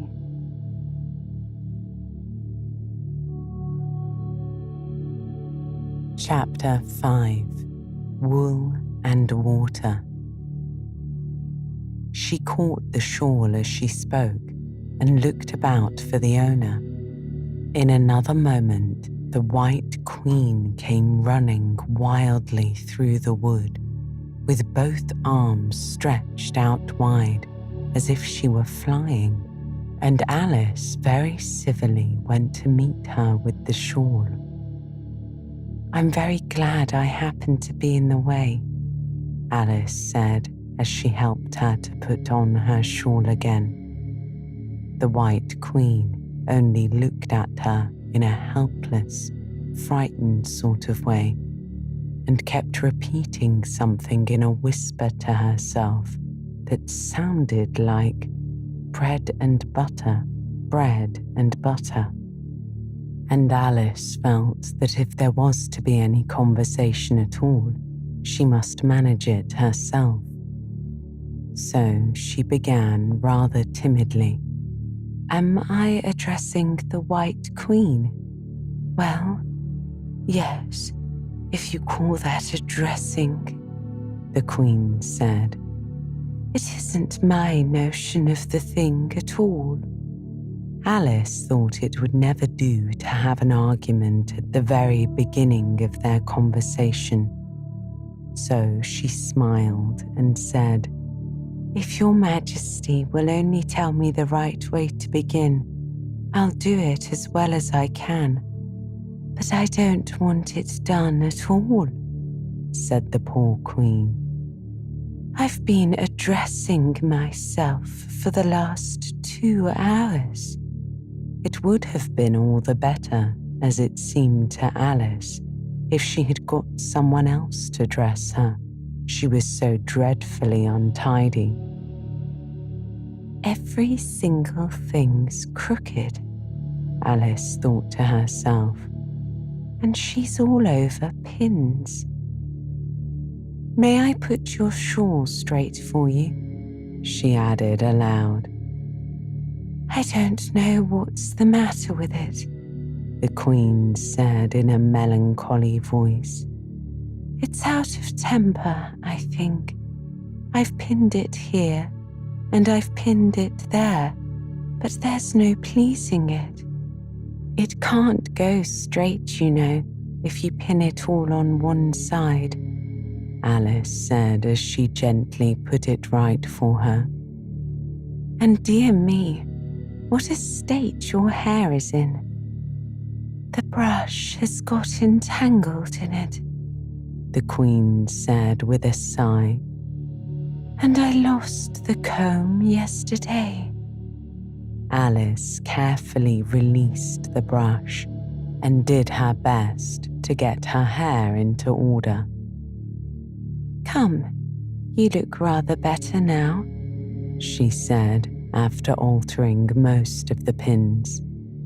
"But really, you should have a lady's maid. I'm sure I'll take you with pleasure," the Queen said. "2d a week and jam every other day." Alice couldn't help laughing, and she said, "I don't want you to hire me, and I don't care for jam." "It's very good jam," said the Queen. "Well, I don't want any today at any rate," said Alice. "You couldn't have it if you did want it," the Queen said. "The rule is jam tomorrow and jam yesterday, but never jam today." "It must come sometimes to jam today," Alice objected. "No, it can't," said the Queen. "It's jam every other day. Today isn't any other day, you know." "I don't understand you," said Alice. "It's dreadfully confusing."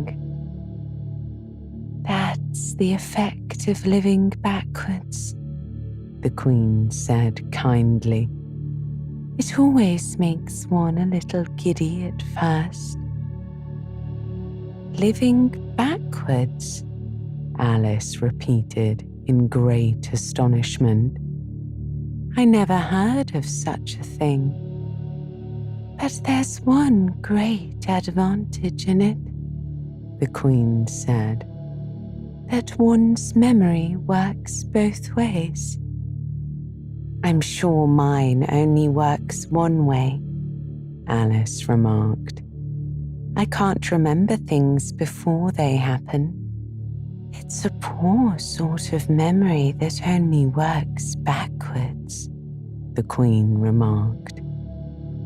What sort of things do you remember best? Alice ventured to ask. Oh, things that happen the week after next, the Queen replied in a careless tone. For instance, now, she went on, sticking a large piece of plaster on her finger as she spoke. There's the King's messenger. He's in prison now, being punished, and the trial doesn't even begin till next Wednesday. And of course, the crime comes last of all. Suppose he never commits the crime, said Alice. That would be all the better, wouldn't it? The Queen said as she bound the plaster round her finger with a bit of ribbon. Alice felt there was no denying that. Of course it would be all the better, she said, but it wouldn't be all the better his being punished. You're wrong there, at any rate, said the Queen. Were you ever punished? Only for faults, said Alice. And you're all the better for it, I know, the Queen said triumphantly. Yes, but then I had done the things I was punished for, said Alice. That makes all the difference. But if you hadn't done them, the Queen said, that would have been better still. Better and better and better. Her voice went higher with each better, till it got quite to a squeak at last. Alice was just beginning to say, there's a mistake somewhere, when the Queen began screaming so loud that she had to leave the sentence unfinished. The Queen shouted, shaking her hand about as if she wanted to shake it off. Oh, my finger's bleeding. Her screams were so exactly like the whistle of a steam engine that Alice had to hold both her hands over her ears. What's the matter? She said as soon as there was a chance of making herself heard. Have you pricked your finger? I haven't pricked it yet, the Queen said, but I soon shall. When do you expect to do it? Alice asked, feeling very much inclined to laugh. When I fasten my shawl again, the poor Queen said. The brooch will come undone directly. As she said the words, the brooch flew open, and the Queen clutched wildly at it and tried to clasp it again. Take care, said Alice. You're holding it all crooked. And she caught at the brooch, but it was too late. The pin had slipped, and the Queen had pricked her finger. That accounts for the bleeding, you see, she said to Alice with a smile. Now you understand the way things happen here. But why don't you scream now? Alice asked, holding her hands ready to put over her ears again. "Why, I've done all the screaming already," said the Queen. "What would be the good of having it all over again?" By this time, it was getting light. "The crow must have flown away, I think," said Alice. "I'm so glad it's gone. I thought it was the night coming on." "I wish I could manage to be glad," the Queen said. "Only I never can remember the rule. You must be very happy living in this wood and being glad whenever you like. Only it is so very lonely here," Alice said in a melancholy voice, and at the thought of her loneliness, 2 large tears came rolling down her cheeks. "Oh, don't go on like that," said the poor Queen, wringing her hands in despair. "Consider what a great girl you are. Consider what a long way you've come today. Consider what o'clock it is. Consider anything, only don't cry." Alice could not help laughing at this, even in the midst of her tears. "Can you keep from crying by considering things?" she asked. "That's the way it's done," the Queen said with great decision. "Nobody can do 2 things at once, you know. Let's consider your age to begin with. How old are you?" "I'm 7.5 exactly," said Alice. "You needn't say exactually," the Queen remarked. "I can believe it without that. Now I'll give you something to believe. I'm just 101, 5 months and a day." "I can't believe that," said Alice. "Can't you?" the Queen said in a pitying tone. "Try again. Draw a long breath and shut your eyes." Alice laughed. "There's no use trying," she said. "One can't believe impossible things." "I dare say you haven't had much practice," said the Queen. "When I was your age, I always did it for half an hour a day. Why, sometimes I've believed as many as 6 impossible things before breakfast. Oh, there goes the shawl again." The brooch had come undone as she spoke, and a sudden gust of wind blew the Queen's shawl across a little brook. The Queen spread out her arms again and went flying after it, and this time she succeeded in catching it for herself. "I've got it," she said in a triumphant tone.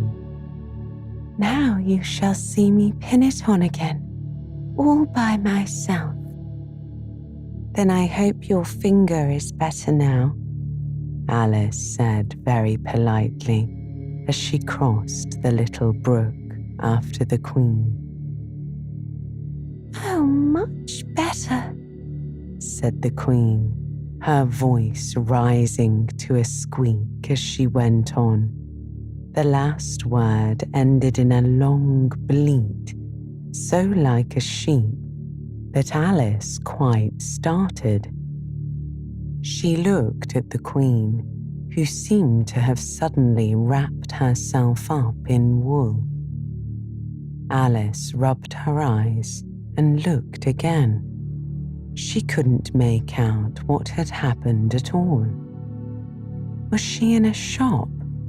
And was that really a sheep that was sitting on the other side of the counter? Rub as she could make nothing more of it. She was in a little dark shop, leaning with her elbows on the counter, and opposite to her was an old sheep, sitting in an armchair knitting, and every now and then leaving off to look at her through a great pair of spectacles. "What is it you want to buy?" the sheep said at last, looking up for a moment from her knitting. "I don't know quite yet," Alice said very gently. "I should like to look all round me first, if I might." "You may look in front of you and on both sides if you like," said the sheep. "But you can't look all round you unless you've got eyes at the back of your head." But these, as it happened, Alice had not got. So she contented herself with turning round, looking at the shelves as she came to them. The shop seemed to be full of all manner of curious things, but the oddest part of it all was that whenever she looked hard at any shelf to make out exactly what it had on it, that particular shelf was always quite empty, though the others round it were crowded as full as they could hold. "Things flow about so here," she said at last, after she had spent a minute or so vainly pursuing a large, bright thing that looked sometimes like a doll and sometimes like a workbox, and was always in the shelf next above the one she was looking at. "And this one is the most provoking of all. But I'll tell you what," she added as a sudden thought struck her. "I'll follow it up to the very top shelf of all. It'll puzzle it to go through the ceiling, I expect." But even this plan failed. The thing went through the ceiling as quietly as possible, as if it were quite used to it. "Are you a child or a spinning top?" the sheep said as she took up another pair of needles. "You'll make me giddy soon if you go on turning round like that." She was now working with 14 pairs at once, and Alice couldn't help looking at her in great astonishment. How can she knit with so many? The puzzled child thought to herself. She gets more and more like a porcupine every minute. "Can you row?" the sheep asked, handing her a pair of knitting needles as she spoke. "Yes, a little, but not on land, and not with needles," Alice was beginning to say, when suddenly the needles turned into oars in her hands, and she found they were in a little boat, gliding along between banks, so there was nothing for it but to do her best. "Feather," said the sheep as she took up another pair of needles. This didn't sound like a remark that needed any answer, so Alice said nothing but pulled away. There was something very strange about the water, she thought, as every now and then the oars got fast in it and would hardly come out again. "Feather," the sheep said again, taking more needles. "You'll be catching a crab directly." "A dear little crab," thought Alice. "I should like that." "Didn't you hear me say feather?" the sheep asked, taking up quite a bunch of needles. "Indeed I did," said Alice. "You've said it very often and very loud. Please, where are the crabs?" "In the water, of course," said the sheep, sticking some of the needles into her hair as her hands were full. "Feather, I say." "Why do you say feather so often?" Alice asked at last, rather vexed. "I'm not a bird." "You are," said the sheep. "You're a little goose." This offended Alice a little, so there was no more conversation for a minute or two while the boat glided gently on, sometimes among beds of weeds which made the oars stick fast in the water, worse than ever, and sometimes under trees, but always with the same tall riverbanks frowning over their heads. "Oh, please, there are some scented rushes," Alice said in a sudden transport of delight. "There really are, and such beauties." "You needn't say please to me about them," the sheep said without looking up from her knitting. "I didn't put them there, and I'm not going to take them away." "No, but I meant, please may we wait and pick some?" Alice pleaded. "If you don't mind stopping the boat for a minute." "How am I to stop?" said the sheep. "If you leave off rowing, it'll stop of itself." So the boat was left to drift down the stream as it would, till it glided gently in among the waving rushes. And then the little sleeves were carefully rolled up, and the little arms were plunged in, elbow deep, to get the rushes a good long way down before breaking them off. And for a while, Alice forgot all about the sheep and the knitting as she bent over the side of the boat, with just the ends of her tangled hair dipping into the water, while with bright, eager eyes she caught at one bunch after another of the darling scented rushes. "I only hope the boat won't tipple over," she said to herself. "Oh, what a lovely one that is, only I couldn't quite reach it." And it certainly did seem a little provoking, almost as if it had happened on purpose, she thought, that though she managed to pick plenty of beautiful rushes as the boat glided by, there was always a more lovely one that she couldn't reach.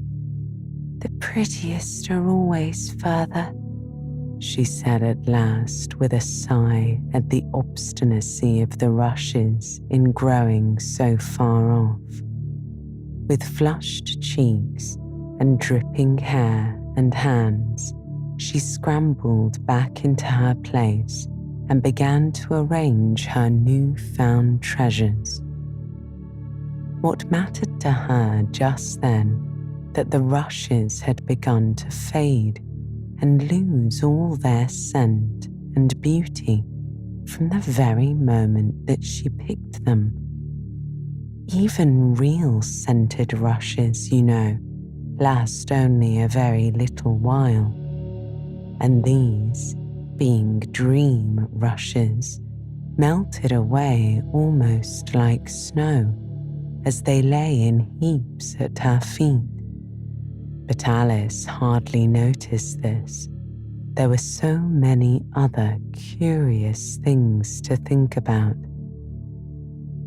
They hadn't gone much farther before the blade of one of the oars got fast in the water and wouldn't come out again, so Alice explained it afterwards.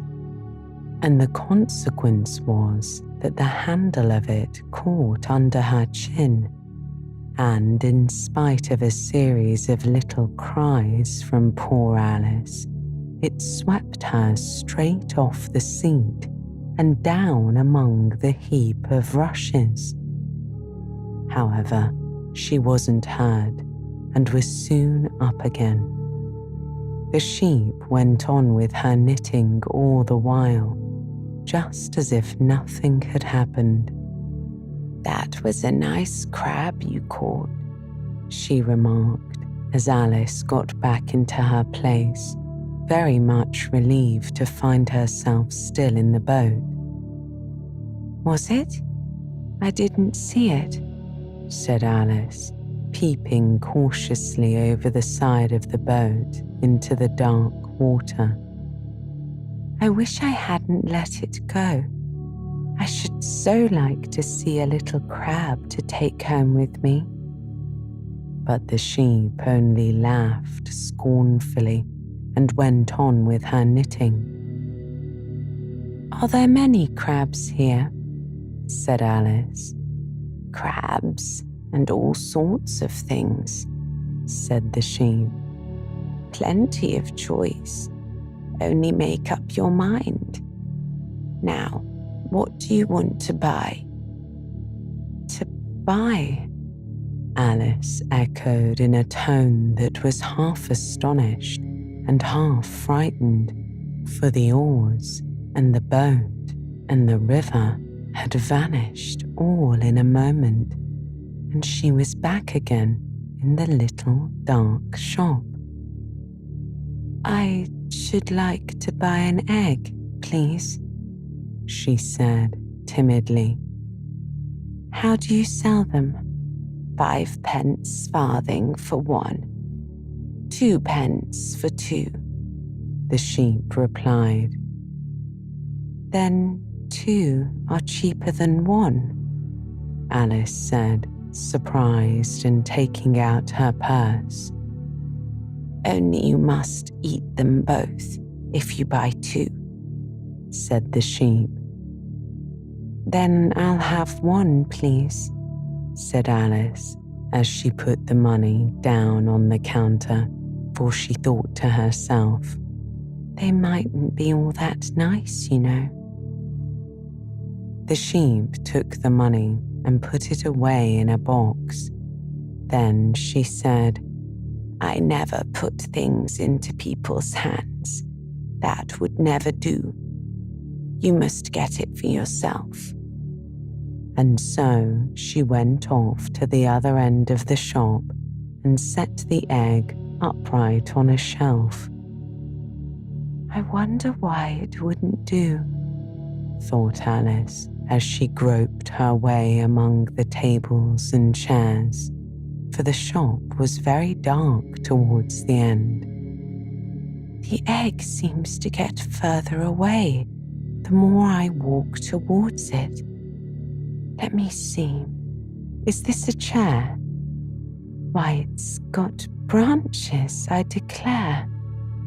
How very odd to find trees growing here. And actually, here's a little brook. Well, this is the very strangest shop I ever saw."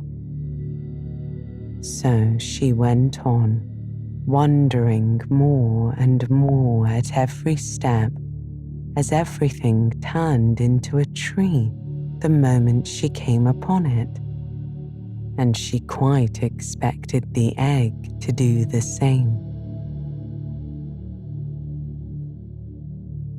Chapter 6. Humpty Dumpty.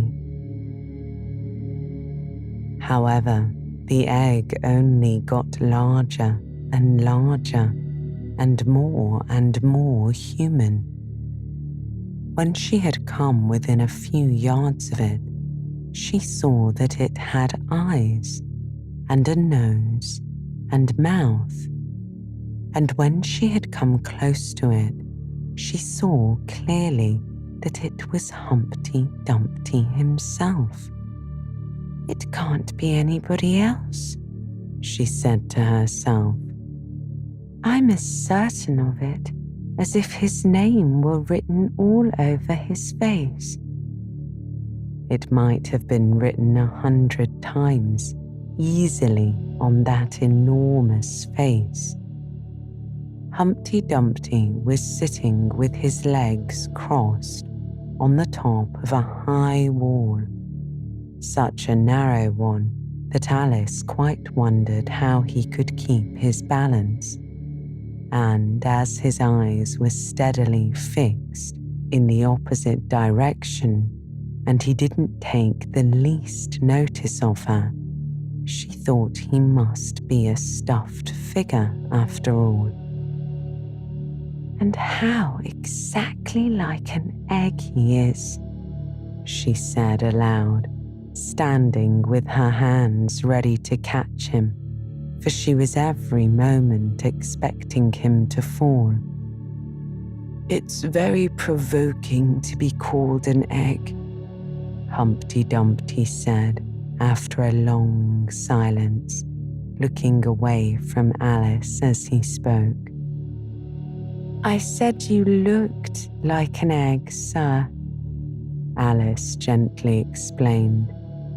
"And some eggs are very pretty, you know," she added, hoping to turn her remark into a sort of compliment. "Some people," said Humpty Dumpty, looking away from her as usual, "have no more sense than a baby." Alice didn't know what to say to this. It wasn't at all like conversation, she thought, as he never said anything to her. In fact, his last remark was evidently addressed to a tree. So she stood and softly repeated to herself, "Humpty Dumpty sat on a wall. Humpty Dumpty had a great fall. All the king's horses and all the king's men couldn't put Humpty Dumpty in his place again." That last line is much too long for the poetry, she added almost out loud, forgetting that Humpty Dumpty would hear her. "Don't stand there chattering to yourself like that," Humpty Dumpty said, looking at her for the first time. "But tell me your name and your business." "My name is Alice," she said. "It's a silly enough name," Humpty Dumpty said impatiently. "What does it mean?" "Must a name mean something?" Alice asked doubtfully. "Of course it must," Humpty Dumpty said with a short laugh. "My name means the shape I am, and a good, handsome shape it is too. With a name like yours, you might be any shape almost." "Why do you sit out here all alone?" said Alice, not wishing to begin an argument. "Why, because there's nobody with me," said Humpty Dumpty. "Did you think I didn't know the answer to that? Ask another." "Don't you think you'd be safer down on the ground?" Alice went on, not with any idea of making another riddle, but simply in her good-natured anxiety for the strange creature. "That wall is so very narrow." "What tremendously easy riddles you ask," Humpty Dumpty replied. "Of course I don't think so. Why, if I ever did fall off, which there's no chance of—" Here he pursed his lips and looked so solemn and grand that Alice could hardly help laughing. "If I did fall," he went on, "the king has promised me, with his very own mouth, to send all his horses and all his men."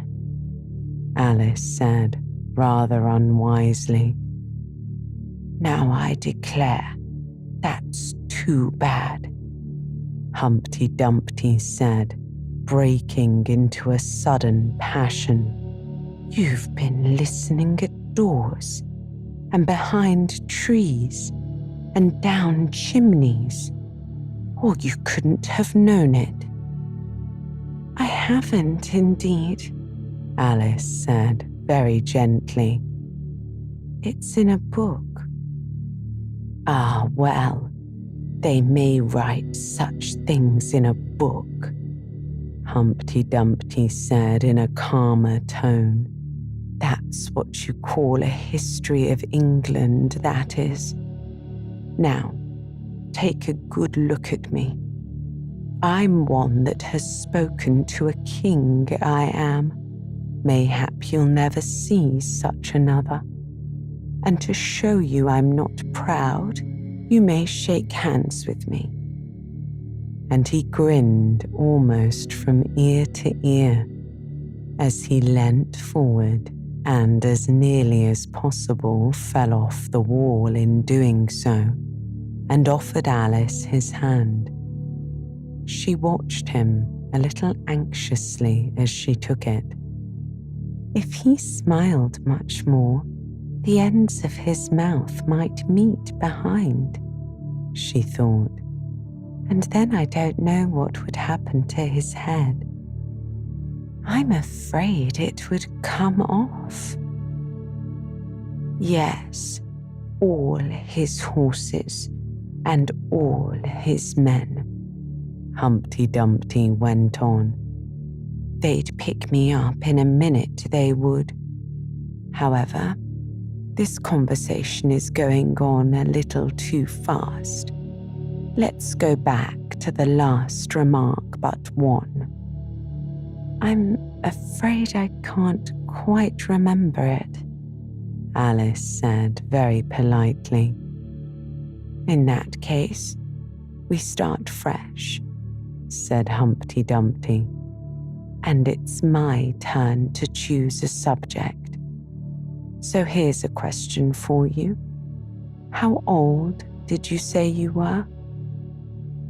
Alice made a short calculation and said, 7 years and 6 months. Wrong, Humpty Dumpty said triumphantly. You never said a word like it. I thought you meant, how old are you? Alice explained. If I'd meant that, I'd have said it, said Humpty Dumpty. Alice didn't want to begin another argument, so she said nothing. 7 years and 6 months, Humpty Dumpty repeated thoughtfully. An uncomfortable sort of age. Now, if you'd asked my advice, I'd have said, leave off at 7. But it's too late now. I never ask advice about growing, Alice said indignantly. Too proud? The other inquired. Alice felt even more indignant at this suggestion. I mean, she said, that one can't help growing older. one can't, perhaps, said Humpty Dumpty, but two can. With proper assistance, you might have left off at 7. What a beautiful belt you've got on, Alice suddenly remarked. They had had quite enough of the subject of age, she thought, and if they were really to take turns in choosing subjects, it was her turn now. At least, she corrected herself on second thought. A beautiful cravat, I should have said. No, a belt, I mean. I beg your pardon, she added in dismay, for Humpty Dumpty looked thoroughly offended, and she began to wish she hadn't chosen that subject. If only I knew, she thought to herself, which was neck and which was waist. Evidently, Humpty Dumpty was very angry, though he said nothing for a minute or two. It is a most provoking thing, he said at last, when a person doesn't know a cravat from a belt. I know, it's very ignorant of me, Alice said in so humble a tone that Humpty Dumpty relented. It's a cravat, child, and a beautiful one, as you say. It's a present from the White King and Queen, he said. Is it really? Said Alice, quite pleased to find that she had chosen a good subject after all. They gave it to me, Humpty Dumpty continued thoughtfully as he crossed one knee over the other and clasped his hands around it. They gave it to me for an unbirthday present. I beg your pardon, Alice said with a puzzled air. I'm not offended, said Humpty Dumpty. I mean, what is an unbirthday present? She asked. A present given when it isn't your birthday, of course, he replied. Alice considered a little. I like birthday presents best, she said at last. You don't know what you're talking about, said Humpty Dumpty. How many days are there in a year? 365, said Alice. And how many birthdays have you? He asked. 1, she said. And if you take 1 from 365, what remains? He continued. Alice considered. 364, of course. Humpty Dumpty looked doubtful. I'd rather see that done on paper, he said. Alice couldn't help smiling as she took out her memorandum book and worked the sum for him. Humpty Dumpty took the book and looked at it carefully. That seems to be done right, he began. You're holding it upside down, Alice said. To be sure I was, Humpty Dumpty said happily as she turned it round for him. I thought it looked a little strange. As I was saying, that seems to be done right, though I haven't time to look it over thoroughly just now. And it shows that there are 364 days when you might get unbirthday presents. Certainly, said Alice. And only 1 for birthday presents, you know, he went on. There's glory for you.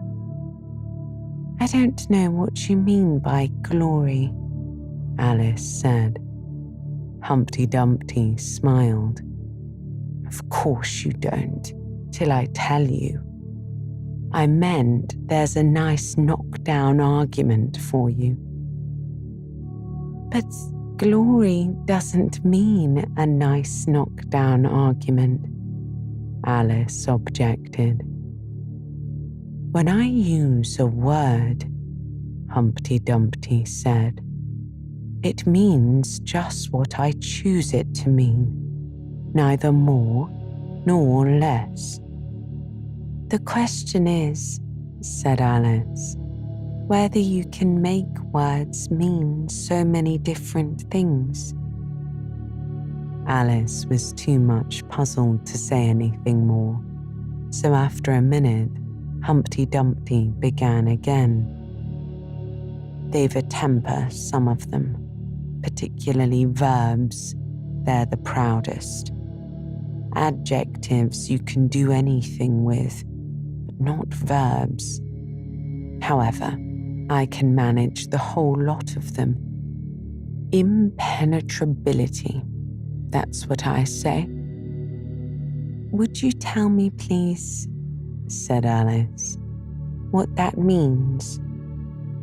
Now you talk like a reasonable child, said Humpty Dumpty, looking very much pleased.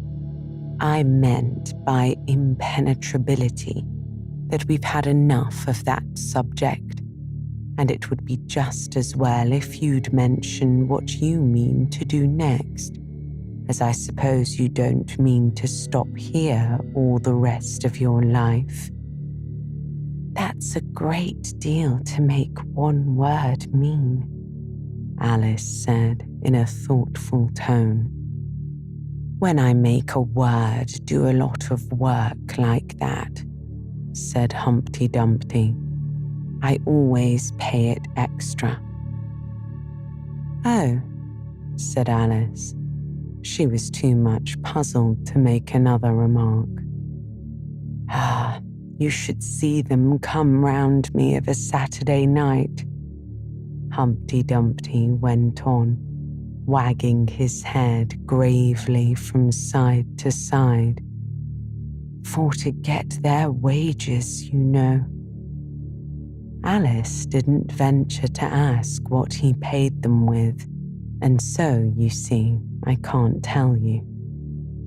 You seem very clever at explaining words, sir, said Alice.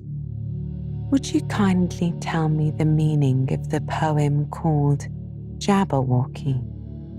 Let's hear it, said Humpty Dumpty. I can explain all the poems that were ever invented, and a good many that haven't been invented just yet. This sounded very hopeful, and so Alice repeated the first verse. 'Twas brillig, and the slithy toves did gyre and gimble in the wabe. All mimsy were the borrow groves, and the mome raths outgrabe.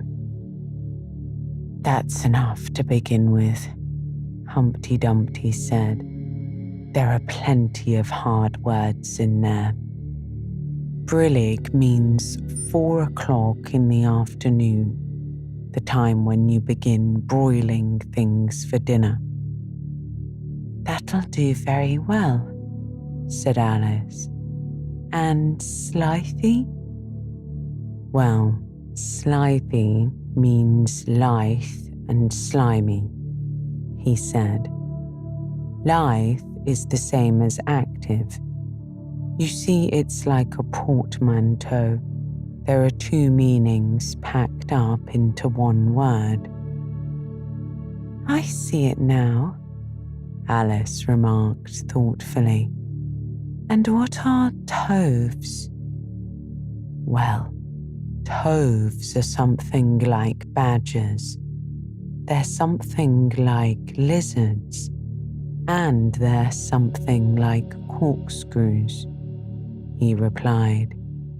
They must be very curious-looking creatures, Alice said. They are that, said Humpty Dumpty. Also, they make their nests under sundials, and also they live on cheese. And what's the Gaia and to gimble? She asked. To Gaia is to go round and round like a gyroscope, he answered. To gimble is to make holes like a gimlet. And the wabe is the grass plot round a sundial, I suppose, said Alice, surprised at her own ingenuity. Of course it is, he said. It's called wabe, you know, because it goes a long way before it and a long way behind it. And a long way beyond it on each side, Alice added. Exactly so, said Humpty Dumpty. Well then, mimsy is flimsy and miserable. There's another portmanteau for you. And Borogrove is a thin, shabby-looking bird with its feathers sticking out all round, something like a live mop. And then mome rats, said Alice.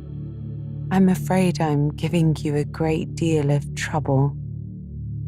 Well, a rath is a sort of green pig, but mome I'm not certain about, he said. I think it's short for from home, meaning they lost their way, you know. And what does outgrabe mean? She asked. Well, outgrabbing is something between bellowing and whistling, with a kind of sneeze in the middle, he replied. However, you'll hear it done, maybe, down in the wood yonder, and when you've heard it once, you'll be quite content. Who's been repeating all that hard stuff to you? I read it in a book, said Alice, but I had some poetry repeated to me much easier than that, by Tweedledee, I think it was. As to poetry, you know, said Humpty Dumpty, stretching out one of his great hands. I can repeat poetry as well as other folk, if it comes to that. Oh, it needn't come to that, Alice said hastily, hoping to keep him from beginning. The piece I'm going to repeat, he went on without noticing her remark, was written entirely for your amusement. Alice felt that in that case she really ought to listen to it. So she sat down and said, "Thank you," rather sadly. In winter, when the fields are white, I sing this song for your delight. Only I don't sing it, he added as an explanation. I see you don't, said Alice. If you can see whether I'm singing or not, you've sharper eyes than most, Humpty Dumpty remarked. Alice was silent. In spring, when woods are getting green, I'll try and tell you what I mean. Thank you very much, said Alice. In summer, when the days are long, Perhaps you'll understand the song. In autumn, when the leaves are brown, take pen and ink and write it down. I will, if I can remember it so long, said Alice. You needn't go on making remarks like that, Humpty Dumpty said. They're not sensible, and they put me out.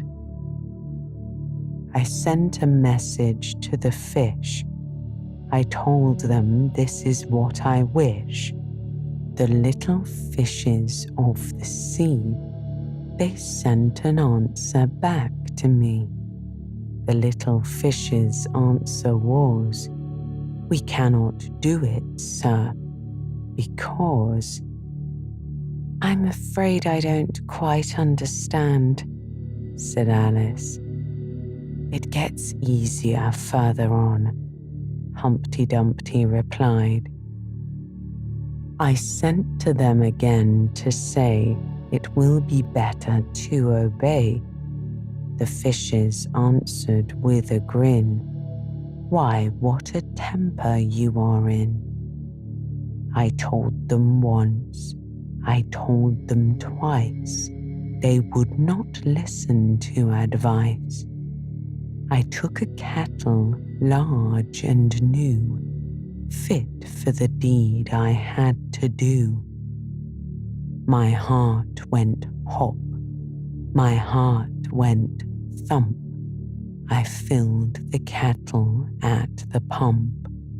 Then someone came to me and said, the little fishes are in bed. I said to him, I said it plain, then you must wake them up again. I said it very loud and clear. I went and shouted in his ear. But he was very stiff and proud.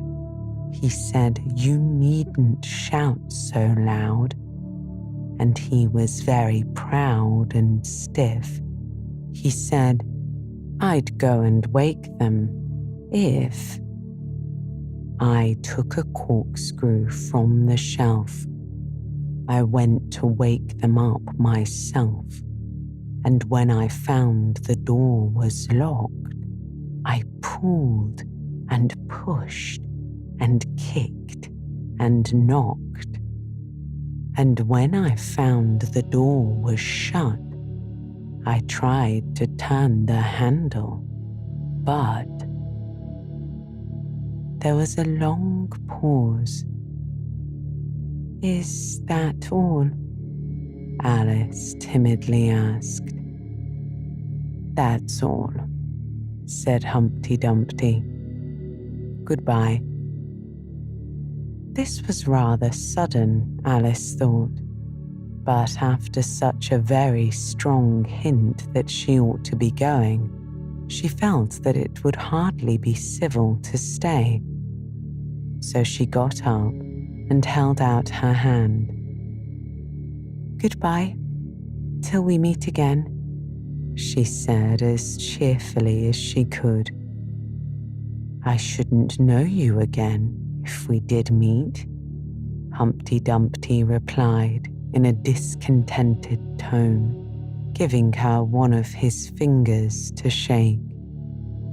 You're so exactly like other people. The face is what one goes by generally, Alice remarked in a thoughtful tone. That's just what I complain of, said Humpty Dumpty. Your face is the same as everybody has. The two eyes, the nose in the middle, the mouth under. It's always the same. Now, if you had the two eyes on the same side of the nose, for instance, or the mouth at the top, that would be some help. It wouldn't look nice, Alice objected, but Humpty Dumpty only shut his eyes and said, Wait till you've tried. Alice waited a minute to see if he would speak again, but as he never opened his eyes or took any further notice of her, she said goodbye once more, and getting no answer to this, she quietly walked away. But she couldn't help saying to herself as she went, of all the unsatisfactory people I ever met. She never finished the sentence, for at this moment a heavy crash shook the forest from end to end.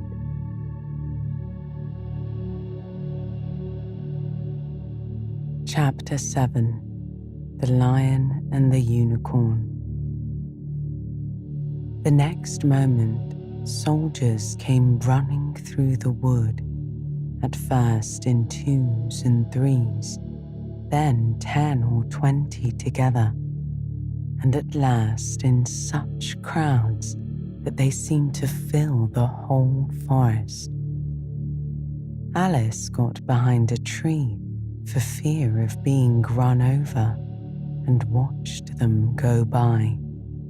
She thought that in all her life she had never seen soldiers so uncertain on their feet. They were always tripping over something or other, and when one went down, several more always fell over him, so that the ground was soon covered with little heaps of men. Then came the horses. Having 4 feet, these managed rather better than the soldiers, but even they stumbled now and then, and it seemed to be a regular rule that whenever a horse stumbled, the rider fell off instantly.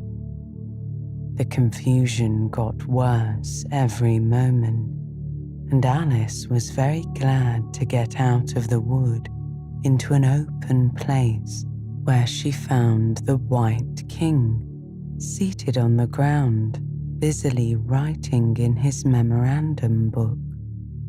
"I've sent them all," the king said in a tone of delight on seeing Alice. "Did you happen to meet any soldiers, my dear, as you came through the wood?" "Yes, I did," said Alice. "Several thousand, I should think." 4,207. That's the exact number, the king said, referring to his book. "I couldn't send all the horses, you know, because 2 of them are wanted in the game, and I haven't sent the 2 messengers either. They're both gone to the town. Just look along the road and tell me if you can see either of them." "I see nobody on the road," said Alice. "I only wish I had such eyes," the king remarked in a fretful tone, "to be able to see nobody, and at that distance too. Why, it's as much as I can do to see real people by this light." All this was lost on Alice, who was still looking intently along the road, shading her eyes with one hand. "I see somebody now," she said at last, "but he's coming very slowly. And what curious attitudes he goes into." For the messenger kept skipping up and down and wriggling like an eel as he came along, with his great hands spread out like fans on each side. "Not at all," said the king. "He's an Anglo-Saxon messenger, and those are Anglo-Saxon attitudes. He only does them when he's happy. His name is Hea. He pronounced it so as to rhyme with mayor. I love my love with an H. Alice couldn't help beginning. Because he is happy. I hate him with an H. Because he is hideous. I fed him with ham sandwiches and hay. His name is Hea. He lives on the hill, the king remarked simply, without the least idea that he was joining in the game, while Alice was still hesitating for the name of a town beginning with H. The other messengers called Hatter. I must have two, you know, to come and go. One to come and one to go. I beg your pardon, said Alice. It isn't respectable to beg, said the king. I only meant that I didn't understand, said Alice. Why one to come and one to go? Didn't I tell you? The king repeated. I must have two, to fetch and carry.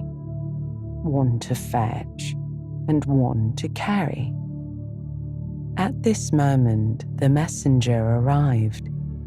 He was far too much out of breath to say a word and could only wave his hands about and make the most fearful faces at the poor king. This young lady loves you with an H, the king said, introducing Alice in the hope of turning off the messenger's attention from himself. But it was no use. The strange positions only got more extraordinary every moment, while the great eyes rolled wildly from side to side. You alarm me, said the king. I feel faint. Give me a ham sandwich. On which the messenger, to Alice's great amusement, opened a big bag that hung round his neck and handed a sandwich to the king, who devoured it greedily. Another sandwich, said the king. There's nothing but hay left now, the messenger said, peeping into the bag. Hay, then, the king murmured in a faint whisper. Alice was glad to see that it revived him a good deal. There's nothing like eating hay when you're faint, he remarked to her as he munched away. I should think throwing cold water over you would be better, Alice suggested. Or some smelling salts. I didn't say there was nothing better, the king replied. I said there was nothing like it, which Alice did not venture to deny. Who did you pass on the road? The king went on, holding out his hand to the messenger for some more hay. Nobody, said the messenger. Quite right, said the king. This young lady saw him too, so of course nobody walks slower than you. I do my best, the messenger said. I'm sure nobody walks much faster than I do. He can't do that, said the king, or else he'd have been here first. However, now you've got your breath, you may tell us what has happened in the town. I'll whisper it, said the messenger, putting his hands to his mouth in the shape of a trumpet and stooping so as to get close to the king's ear. Alice was sorry for this, as she wanted to hear the news too. However, instead of whispering, he simply shouted the words, "They're at it again," at the top of his voice. "Do you call that a whisper?" asked the poor king, jumping up and shaking himself. "If you do such a thing again, I'll have you buttered. It went through and through my head like an earthquake." "It would have to be a very tiny earthquake," thought Alice. "Who are at it again?" she ventured to ask. "Why, the lion and the unicorn, of course," said the king. "Fighting for the crown?" she asked. "Yes, to be sure," said the king. "And the best of the joke is that it's my crown all the while. Let's run and see them." And they trotted off, Alice repeating to herself as she ran the words of the old song. The lion and the unicorn were fighting for the crown. The lion beat the unicorn all round the town. Some gave them white bread, some gave them brown, some gave them plum cake and drummed them out of town. "Does the one that wins get the crown?" she asked. "Dear me, no," said the king. "What an idea." "Would you be good enough," Alice said, "to stop a minute, just to get one's breath again?" "I am good enough," the king said, "only I'm not strong enough. You see, a minute goes by so fearfully quick. You might as well try to stop a bandersnatch."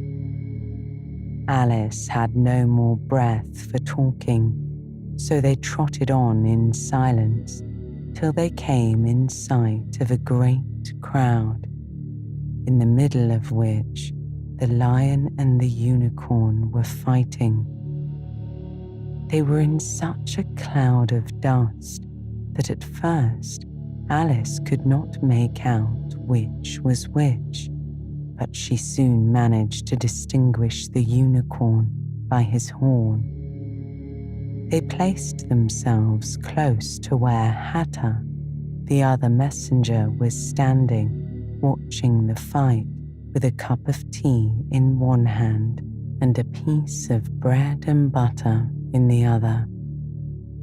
"He's only just out of prison, and he hadn't finished his tea when he was sent in," Hare whispered to Alice, "and they only give them oyster shells in there, so you see he's very hungry and thirsty." "How are you, dear child?" he went on, putting his arm affectionately round Hatter's neck. Hatter looked round and nodded, and went on with his bread and butter. "Were you happy in prison, dear child?" said Hare. Hatter looked round once more, and this time a tear or two trickled down his cheek, but not a word would he say. "Speak, can't you?" Hare asked, but Hatter only munched away and drank some more tea. "Speak, won't you?" said the king. "How are they getting on with the fight?"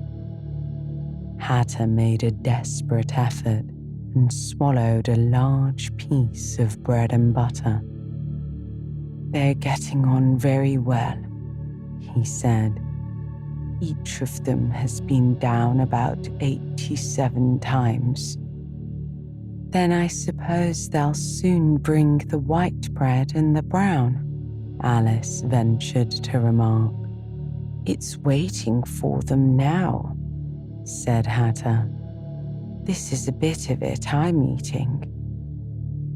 There was a pause in the fight just then, and the lion and the unicorn sat down, panting, while the king announced, "10 minutes allowed for refreshments."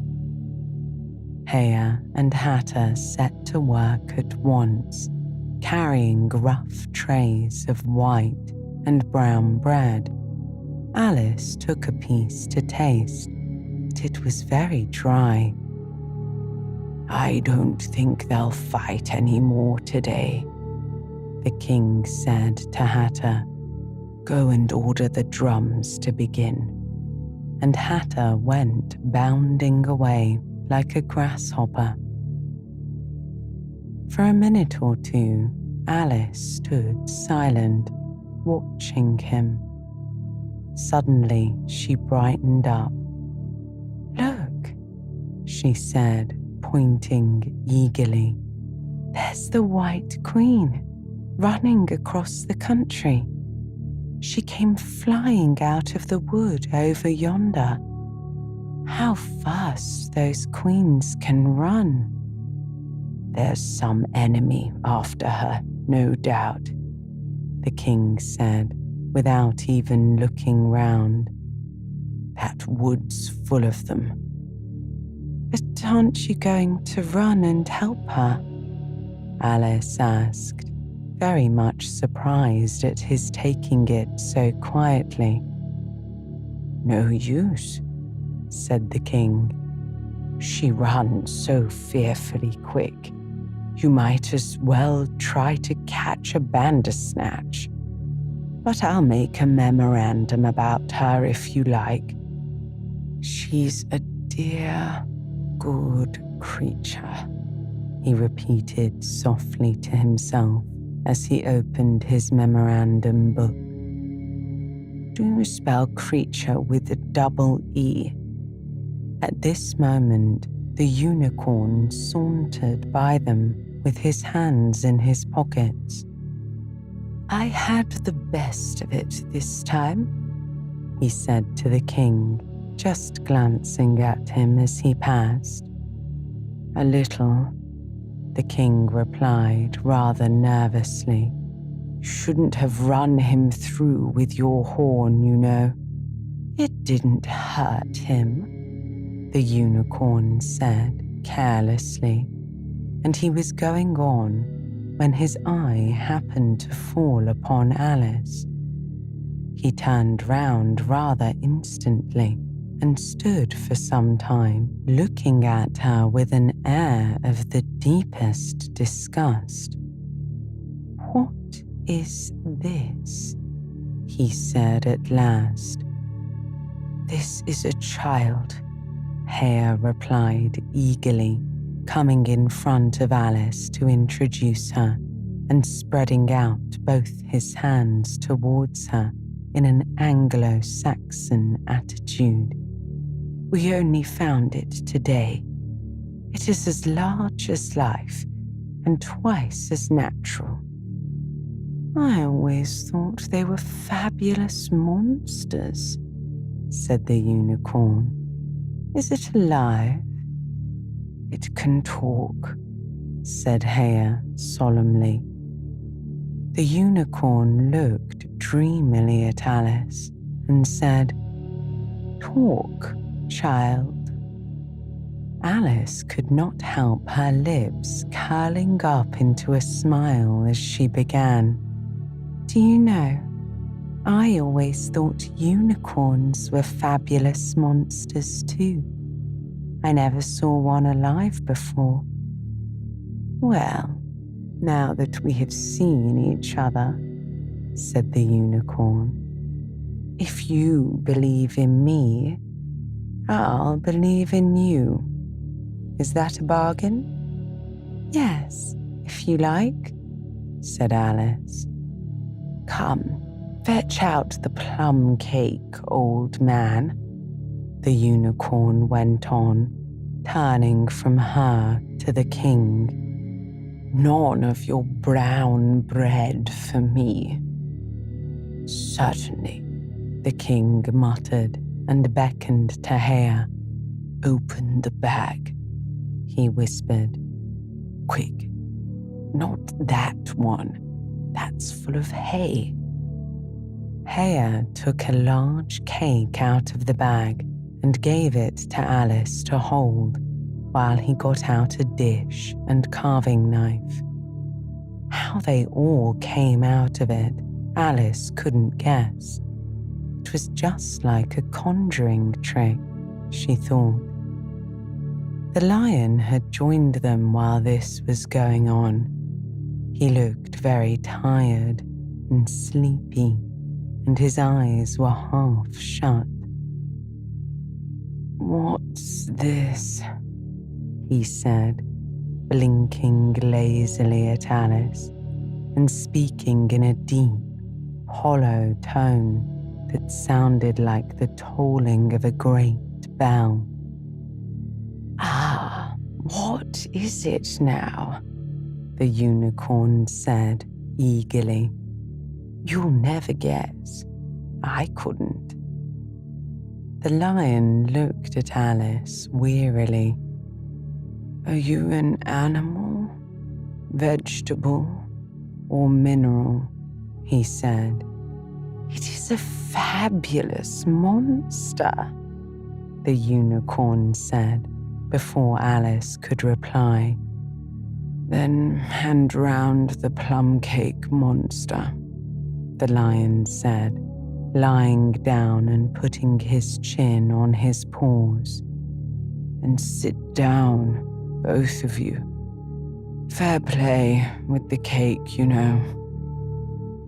The king was evidently very uncomfortable at having to sit down between the two great creatures, but there was no other place for him.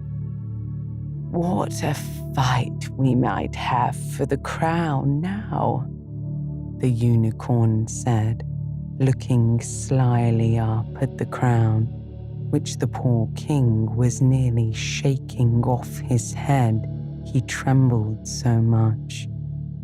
"I should win easy," said the lion. "I'm not so sure of that," said the unicorn. "Why, I beat you all round the town, you chicken," the lion replied, half getting up as he spoke. Here the king interrupted to prevent the quarrel going on. "All round the town," he said. "That's a good long way. Did you go by the old bridge or the marketplace? You get the best view by the old bridge." "Oh, I'm sure I don't know," the lion said as he lay down again. "There was too much dust to see anything. What a time the monster is cutting up that cake." Alice had seated herself on the bank of a little brook with the great dish on her knees and was sawing away diligently with the knife.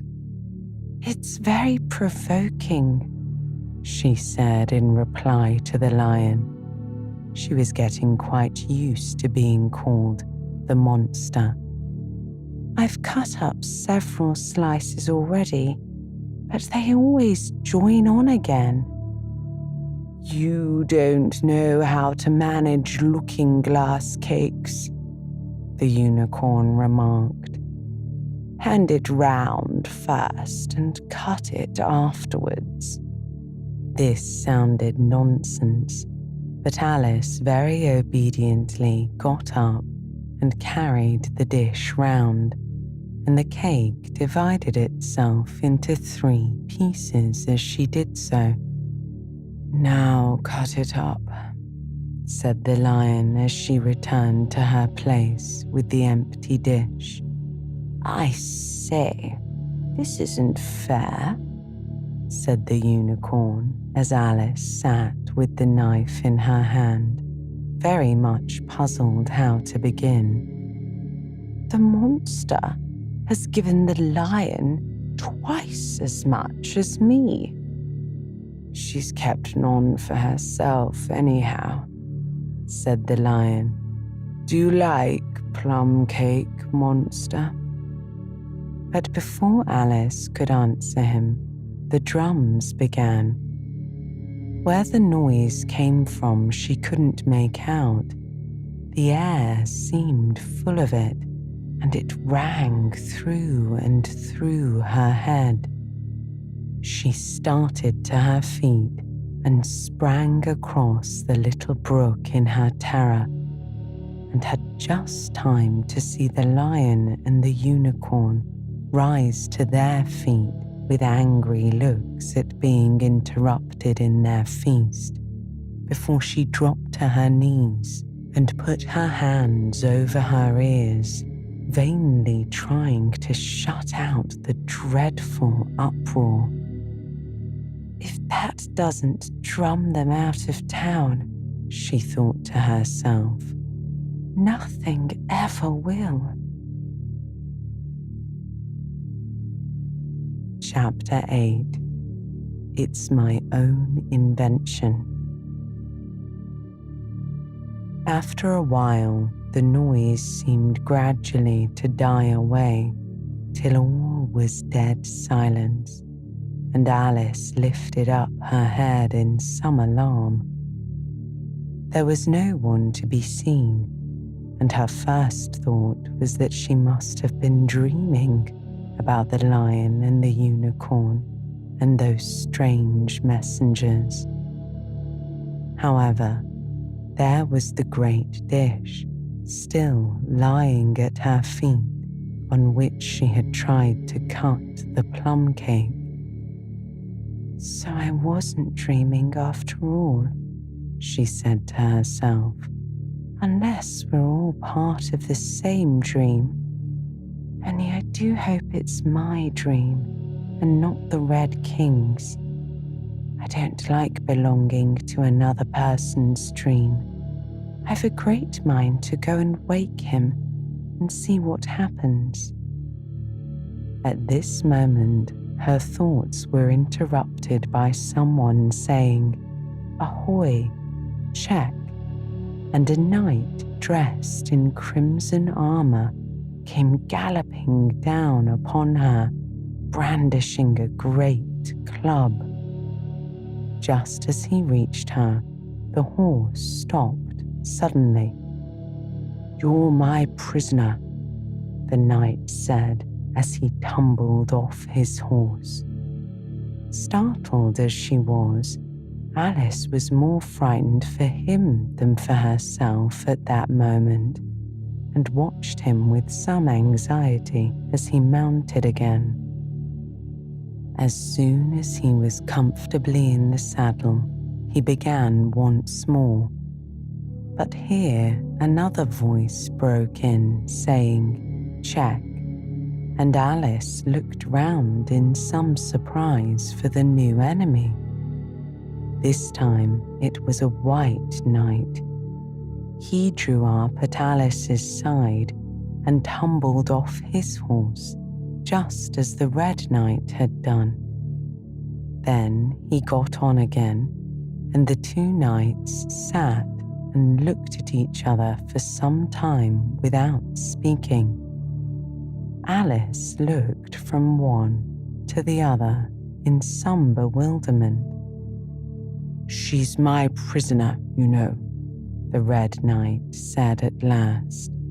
"Yes, but then I came and rescued her," the White Knight replied. "Well, we must fight for her then," said the Red Knight as he took up his helmet, which hung from the saddle and was something the shape of a horse's head, and put it on.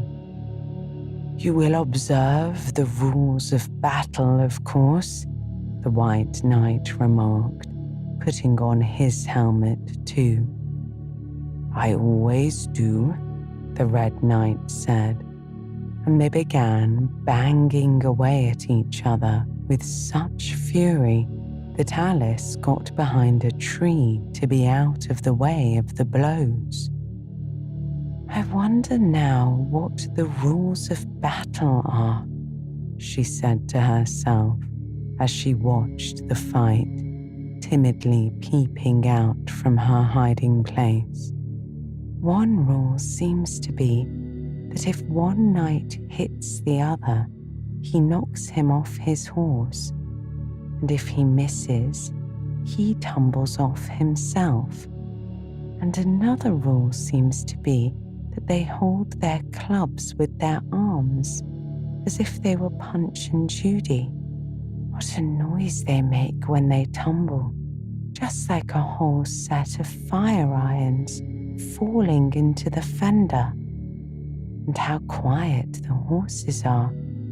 They let them get on and off them, just as if they were tables. Another rule of battle that Alice had not noticed seemed to be that they always fell on their heads, and the battle ended with their both falling off in this way, side by side. When they got up again, they shook hands, and then the Red Knight mounted and galloped off. "It was a glorious victory, wasn't it?" said the White Knight as he came up. "I don't know," Alice said doubtfully. "I don't want to be anybody's prisoner. I want to be a queen." "So you will, when you've crossed the next brook," said the White Knight. "I'll see you safe to the end of the wood, and then I must go back, you know. That's the end of my move." "Thank you very much," said Alice. "May I help you off with your helmet?" It was evidently more than he could manage by himself. However, she managed to shake him out of it at last. "Oh, now one can breathe more easily," said the knight, putting back his shaggy hair with both hands and turning his gentle face and large, mild eyes to Alice. She thought she had never seen such a strange-looking soldier in all her life. He was dressed in tin armor, which seemed to fit him very badly, and he had a strangely shaped little deal box fastened across his shoulder, upside down, with the lid hanging open. Alice looked at it with great curiosity. "I see you're admiring my little box," the knight said in a friendly tone. "It's my own invention, to keep clothes and sandwiches in.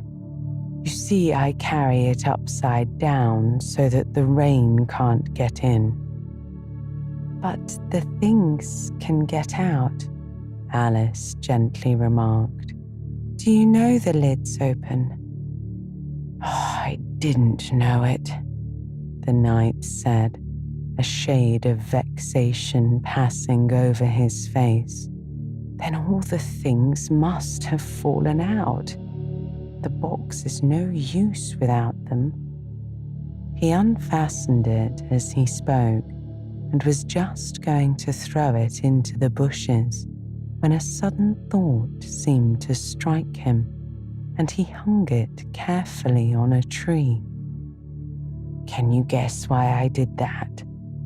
he said to Alice. Alice shook her head. "In the hopes some bees may make a nest in it. Then I should get the honey," he said. "But you've got a beehive, or something like one, fastened to the saddle," said Alice. "Yes, it's a very good beehive," the knight said. "One of the best kind. But not a single bee has come near it yet. And the other thing is a mousetrap. I suppose the mice keep the bees out, or the bees keep the mice out. I don't know which. I was wondering what the mousetrap was for, said Alice. It isn't very likely there would be any mice on the horse's back. Not very likely, perhaps, said the knight. But if they do come, I don't choose to have them running all about. You see, he went on after a pause, it's as well to be provided for everything. That's the reason the horse has all those anklets round its feet.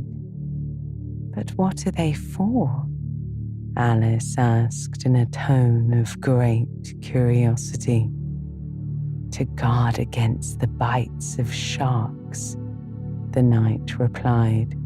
It's an invention of my own. And now, help me on. I'll go with you to the end of the wood. What's the dish for?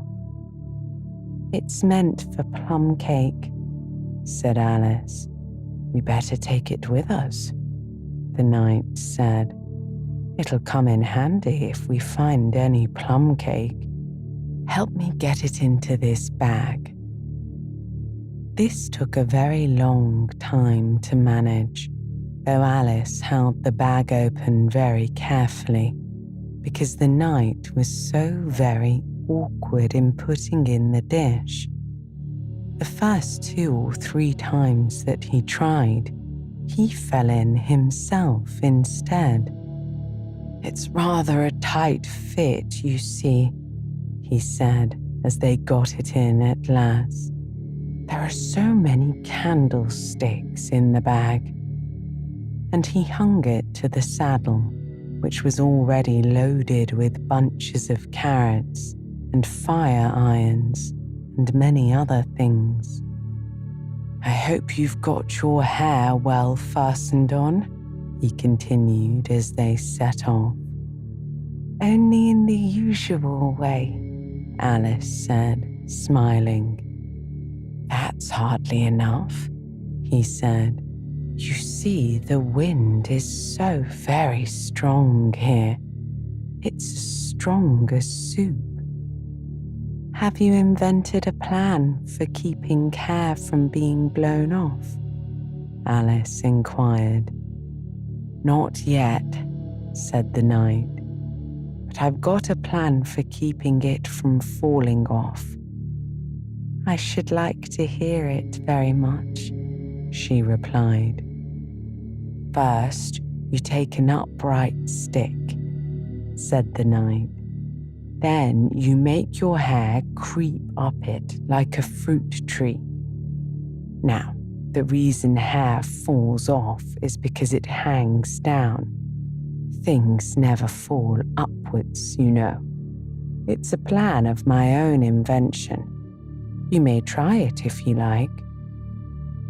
It didn't sound a comfortable plan, Alice thought, and for a few minutes she walked on in silence, puzzling over the idea, and every now and then stopping to help the poor knight, who certainly was not a good rider.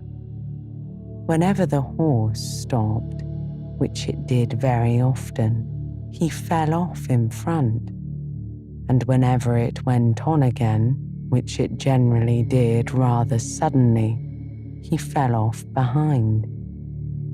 Otherwise, he kept on pretty well, except that he had a habit of now and then falling off sideways, and as he generally did this on the side on which Alice was walking, she soon found that it was the best plan not to walk quite close to the horse. I'm afraid you've not had much practice in riding, she ventured to say as she was helping him up from his 5th tumble. The knight looked very much surprised and a little offended at the remark. What makes you say that? He asked as he scrambled back into the saddle, keeping hold of Alice's hair with one hand to save himself from falling over the other side. Because people don't fall off quite so often when they've had much practice, she said. I've had plenty of practice, the knight said very gravely. Alice could think of nothing better to say than, indeed, but she said it as heartily as she could. They went on a little way in silence after this, the knight with his eyes shut, muttering to himself, and Alice watching anxiously for the next tumble. The great art of riding, the knight suddenly began, waving his right arm as he spoke. But here the sentence ended as suddenly as it had begun, as the knight fell heavily on the top of his head, exactly in the path where Alice was walking. She was quite frightened this time, and said as she picked him up, I hope no bones are broken. None to speak of, the knight said, as if he didn't mind breaking 2 or 3 of them. The great art of riding, as I was saying, is to keep your balance properly. Like this, you know. He let go the bridle and stretched out both his arms to show Alice what he meant. And this time he fell flat on his back, right under the horse's feet. Plenty of practice, he went on repeating all the time that Alice was getting him on his feet again. Plenty of practice. It's too ridiculous, said Alice, losing her patience this time.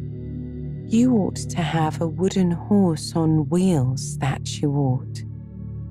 Does that kind go smoothly? The knight asked in a tone of great interest, clasping his arms round the horse's neck as he spoke, just in time to save himself from tumbling off again. Much more smoothly than a live horse, Alice said with a smile. I'll get one, the knight said thoughtfully to himself. 1 or 2, several. There was a short silence after this, and then the knight went on again. I'm a great hand at inventing things. Now I dare say you noticed that last time you picked me up, that I was looking rather thoughtful. You were a little grave, said Alice. Well, just then I was inventing a new way of getting over a gate, he replied. Would you like to hear it? Very much indeed, Alice said politely. I'll tell you how I came to think of it, said the knight. You see, I said to myself, the only difficulty is with the feet. The head is high enough already. Now, first I put my head on the top of the gate. Then I stand on my head. Then the feet are high enough. Then I'm over, you see?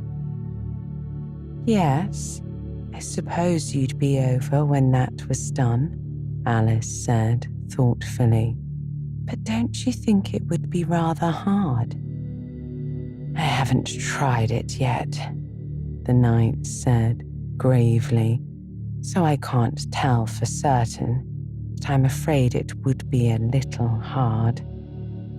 He looked so vexed at the idea that Alice changed the subject hastily.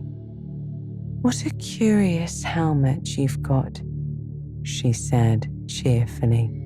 Is that your invention too? The knight looked down proudly at his helmet, which hung from the saddle. "Yes," he said, "but I've invented a better one than that, like a sugar loaf. When I used to wear it, if I fell off the horse, it always touched the ground directly, so I had a very little way to fall, you see. There was the danger of falling into it, to be sure. That happened to me once, and the worst part of it was, before I could get out again, the other white knight came and put it on. He thought it was his own helmet." The knight looked so solemn about it that Alice did not dare to laugh. "I'm afraid you must have hurt him," she said in a trembling voice, "being on the top of his head." "I had to kick him, of course," the knight said very seriously, "and then he took the helmet off again, but it took hours and hours to get me out. I was as fast as lightning, you know.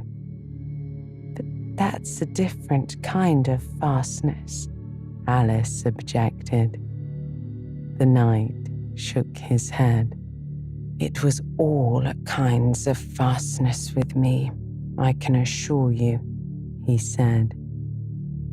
He raised his hands in some excitement as he said this, and instantly rolled out of the saddle and fell headlong into a deep ditch.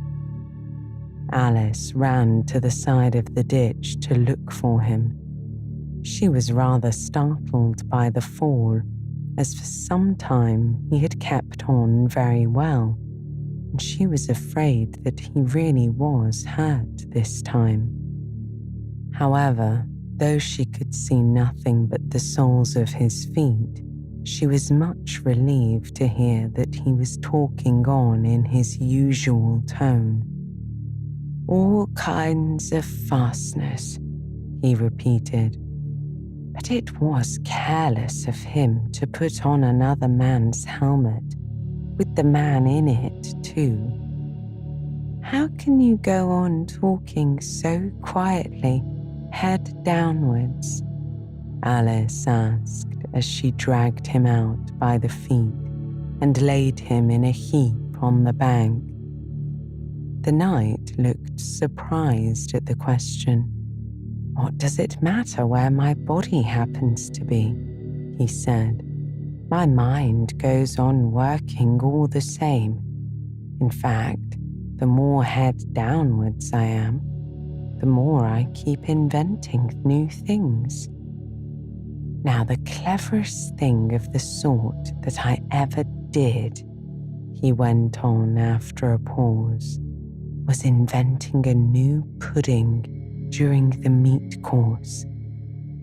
In time to have it cooked for the next course," said Alice.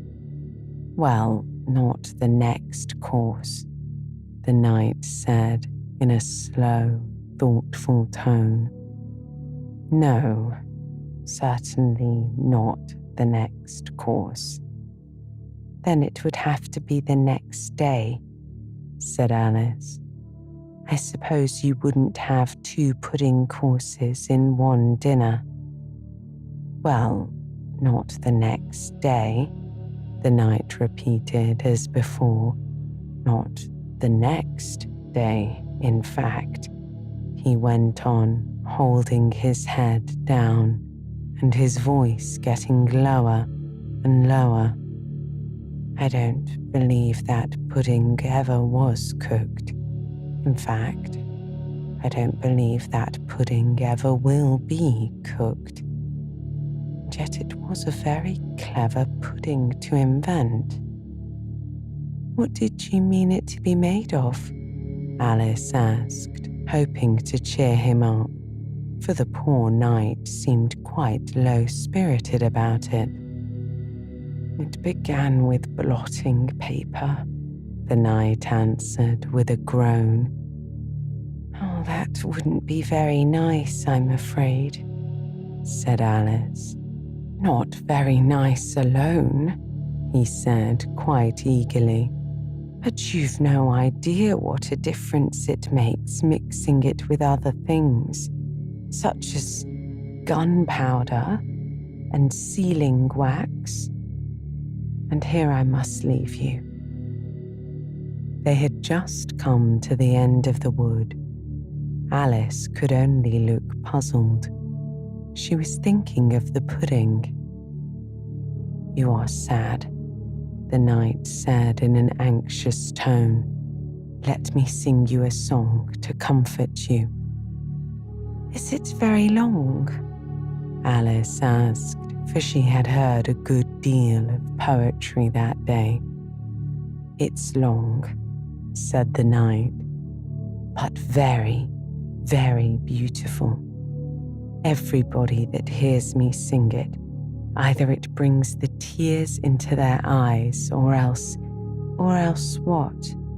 Said Alice, for the knight had made a sudden pause. Or else it doesn't, you know, he replied. The name of the song is called Haddock's Eyes. Oh, that's the name of the song, is it? Alice said, trying to feel interested. No, you don't understand, the knight said, looking a little vexed. That's what the name is called. The name really is The Aged Man. Then I ought to have said, that's what the song is called, Alice corrected herself. No, you oughtn't. That's quite another thing, he said. The song is called Ways and Means, but that's only what it's called, you know. Well, what is the song then? Said Alice, who was by this time completely bewildered. I was coming to that, the knight said. The song really is A Sitting on a Gate, and the tune's my own invention. So saying, he stopped his horse and let the reins fall on its neck. Then, slowly beating time with one hand and with a faint smile lighting up his gentle, foolish face, as if he enjoyed the music of his song, he began. Of all the strange things that Alice saw in her journey through the looking-glass, this was the one she always remembered most clearly. Years afterwards, she could bring the whole scene back again as if it had only been yesterday.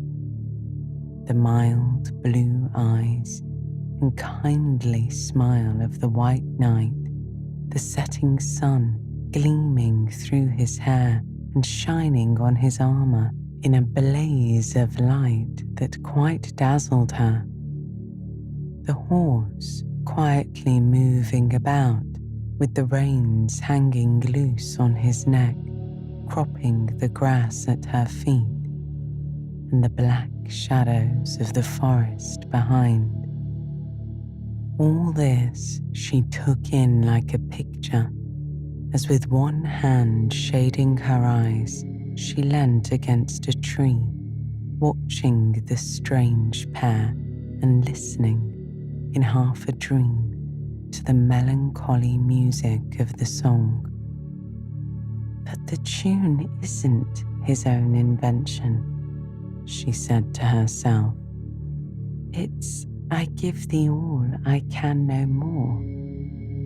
She stood and listened very attentively, but no tears came into her eyes as he spoke. I'll tell thee everything I can. There's little to relate.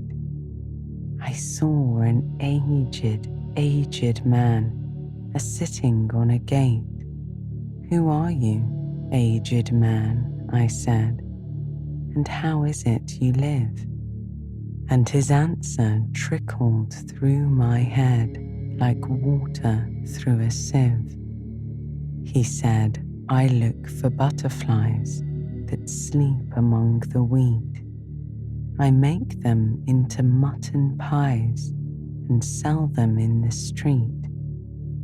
I sell them unto men, he said, who sail on stormy seas. And that's the way I get my bread, a trifle, if you please.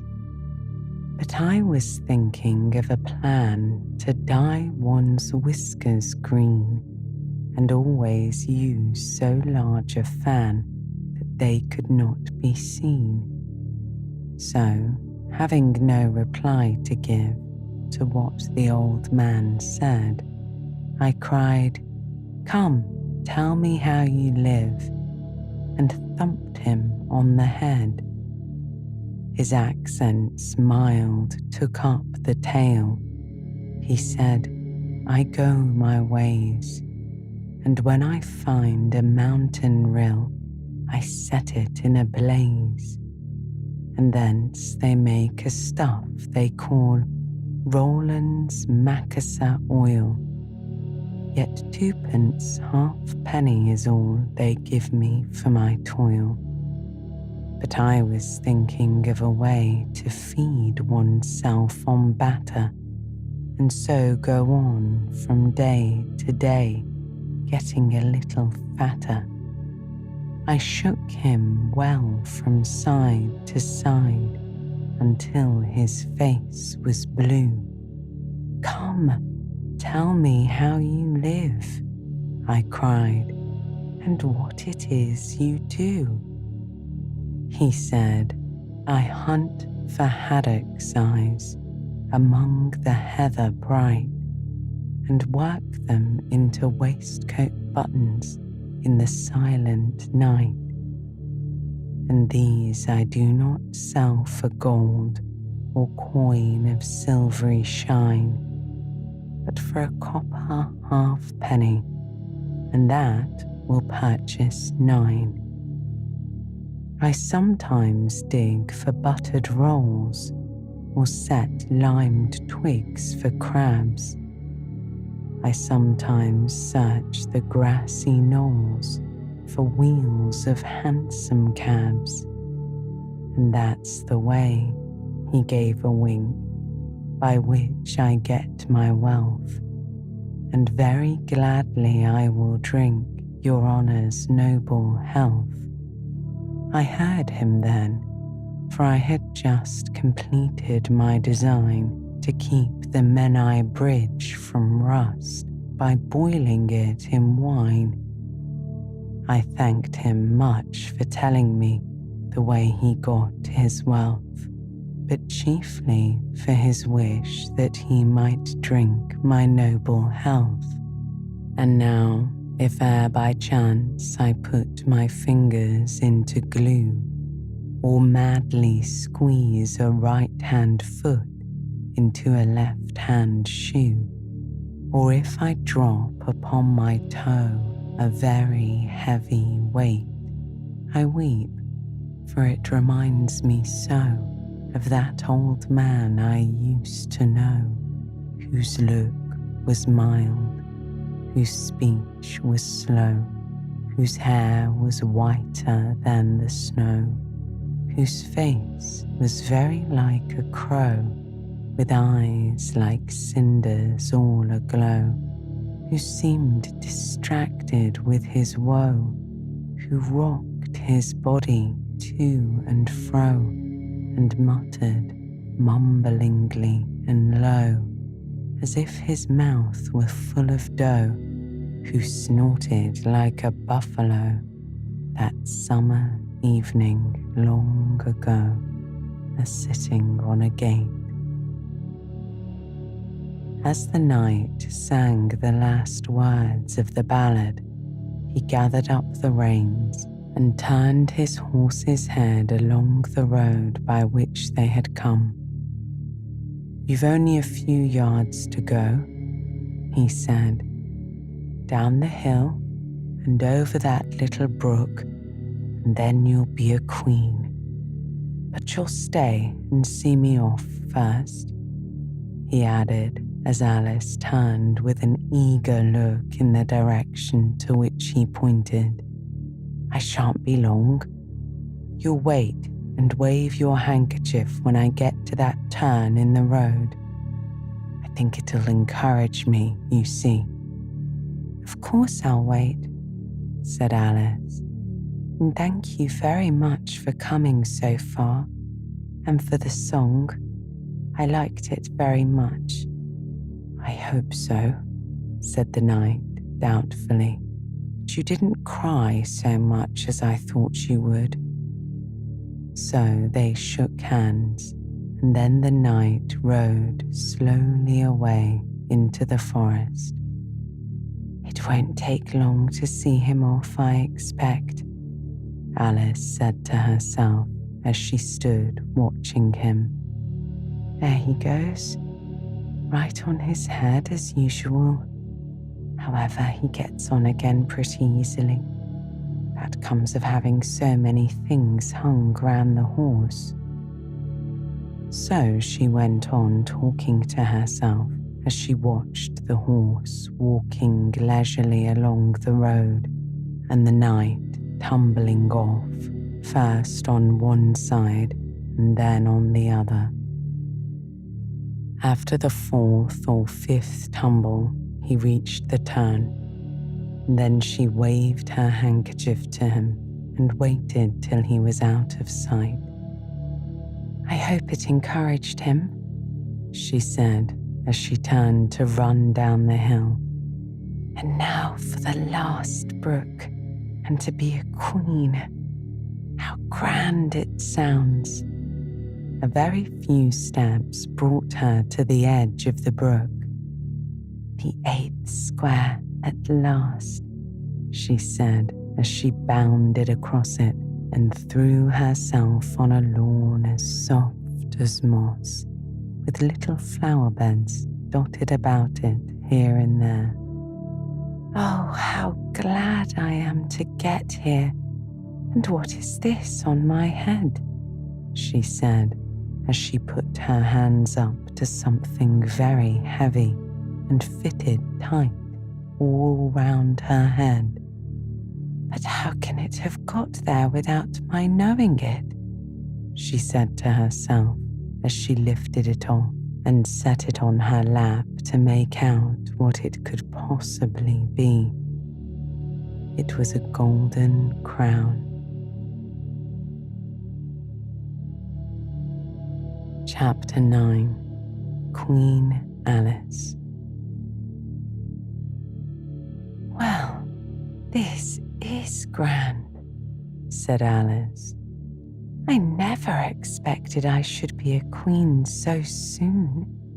And I'll tell you what it is, Your Majesty," she went on, for she was always rather fond of scolding herself. "It'll never do for you to be lolling about on the grass like that. Queens have to be dignified, you know." So she got up and walked about, rather stiffly just at first, as she was afraid that the crown might come off. But she comforted herself with the thought that there was nobody to see her. "And if I really am a queen," she said as she sat down again, "I shall be able to manage it quite well in time." Everything was happening so oddly that she didn't feel a bit surprised at finding the Red Queen and the White Queen sitting close to her, one on each side. She would have liked very much to ask them how they came there, but she feared it would not be quite civil. However, there would be no harm, she thought, in asking if the game was over. Please, would you tell me, she began, looking timidly at the Red Queen. Speak when you are spoken to, the Queen sharply instructed her. But if everybody obeyed that rule, said Alice, who was always ready for a little argument, and if you only spoke when you were spoken to, and the other person always waited for you to begin, you see, nobody would ever say anything. Ridiculous, said the Queen. Why don't you see, child? Here, she broke off with a frown and, after thinking for a minute, suddenly changed the subject of the conversation. What do you mean by, if you really are a queen? What right have you to call yourself so? You can't be a queen, you know, till you have passed the proper examination. And the sooner we begin it, the better. I only said if, poor Alice pleaded. The two queens looked at each other, and the Red Queen remarked with a little shudder, She says she only said if. But she said a great deal more than that, the White Queen said, wringing her hands. Oh, ever so much more than that. You did, you know, the Red Queen said to Alice. Always speak the truth. Think before you speak and write it down afterwards. I'm sure I didn't mean, Alice was beginning, but the Red Queen interrupted her impatiently. That's just what I complain of. You should have meant. What do you suppose is the use of a child without any meaning? Even a joke should have some meaning, and a child's more important than a joke, I hope. You couldn't deny that, even if you tried with both hands. I don't deny things with my hands, Alice objected. Nobody said you did, said the Red Queen. I said you couldn't if you tried. She's in that state of mind, said the White Queen, that she wants to deny something, only she doesn't know what to deny. A nasty, vicious temper, the Red Queen remarked, and then there was an uncomfortable silence for a minute or two. The Red Queen broke the silence by saying to the White Queen, I invite you to Alice's dinner party this afternoon. The White Queen smiled feebly and said, And I invite you. I didn't know I was to have a party at all, said Alice. But if there is to be one, I think I ought to invite the guests.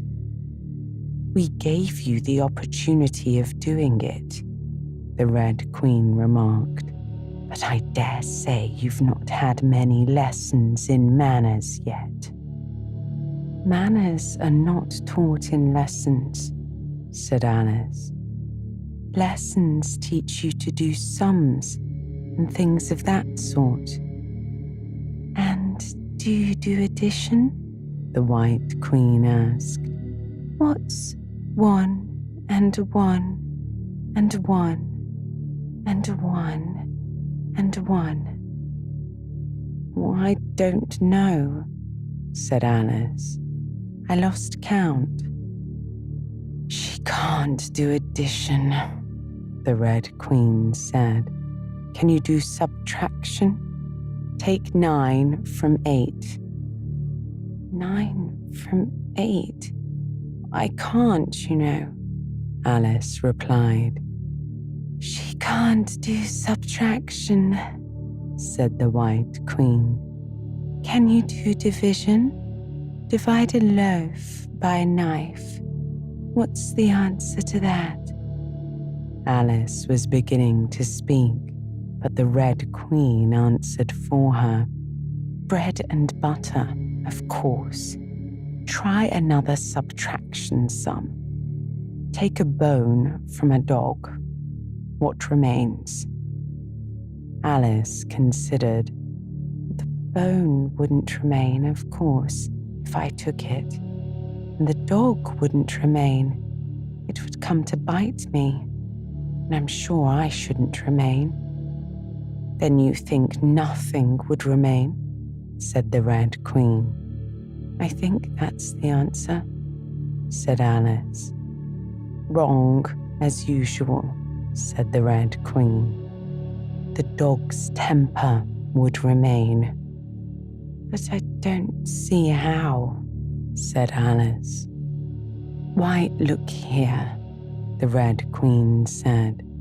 The dog would lose its temper, wouldn't it? Perhaps it would, Alice replied cautiously. Then if the dog went away, its temper would remain, the Queen said triumphantly. Alice said as gravely as she could, they might go different ways, but she couldn't help thinking to herself, what dreadful nonsense we are talking. She can't do sums a bit, the Queen said together with great emphasis. Can you do sums? Alice said, turning suddenly on the White Queen, for she didn't like being found fault with so much. The Queen gasped and shut her eyes. I can do addition if you give me time, but I can't do subtraction under any circumstances. Of course you know your ABCs, said the Red Queen. To be sure I do, said Alice. So do I, the White Queen whispered. We'll often say it over together, dear, and I'll tell you a secret. I can read words of one letter. Isn't that grand? However, don't be discouraged. You'll come to it in time. Here the Red Queen began again. Can you answer useful questions? She said. How is bread made? I know that, Alice said eagerly. First, you take some flour. Where do you pick the flour? The White Queen asked. In a garden or in the hedges? Well, it isn't picked at all, Alice explained. It's ground. How many acres of ground? Said the White Queen. You mustn't leave out so many things. Fan her head, the Red Queen said. She'll be feverish after so much thinking. They set to work and fanned her with bunches of leaves till she had to beg them to leave off, as it blew her hair about so. She's all right again now, said the Red Queen. Do you know languages? What's the French for fiddle-dee-dee? Fiddle-dee-dee's not English, Alice replied gravely.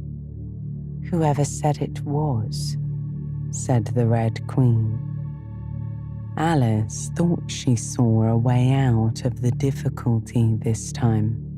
If you tell me what language fiddle-dee-dee is, I'll tell you the French for it, she said triumphantly.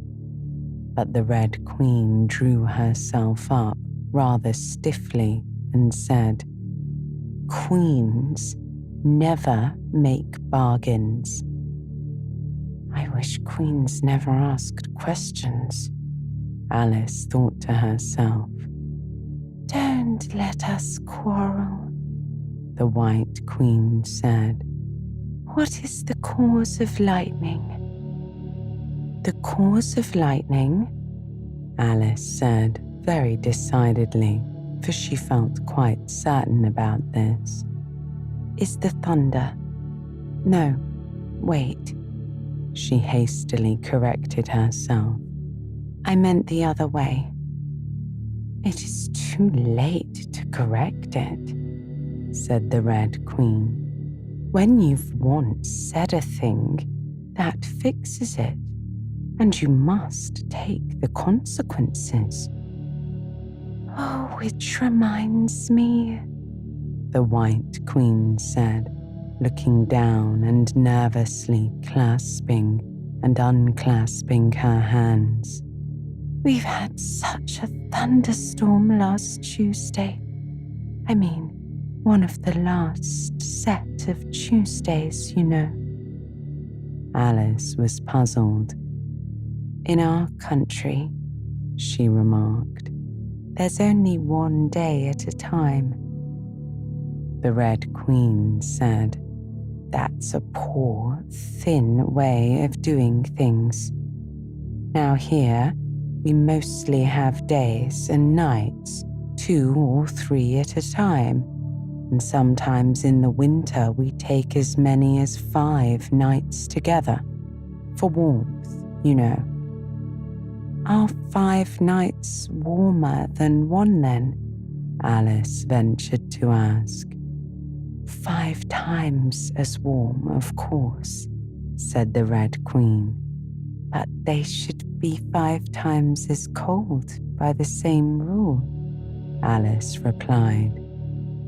Just so, said the Red Queen, 5 times as warm and 5 times as cold, just as I am 5 times as rich as you are, and 5 times as clever.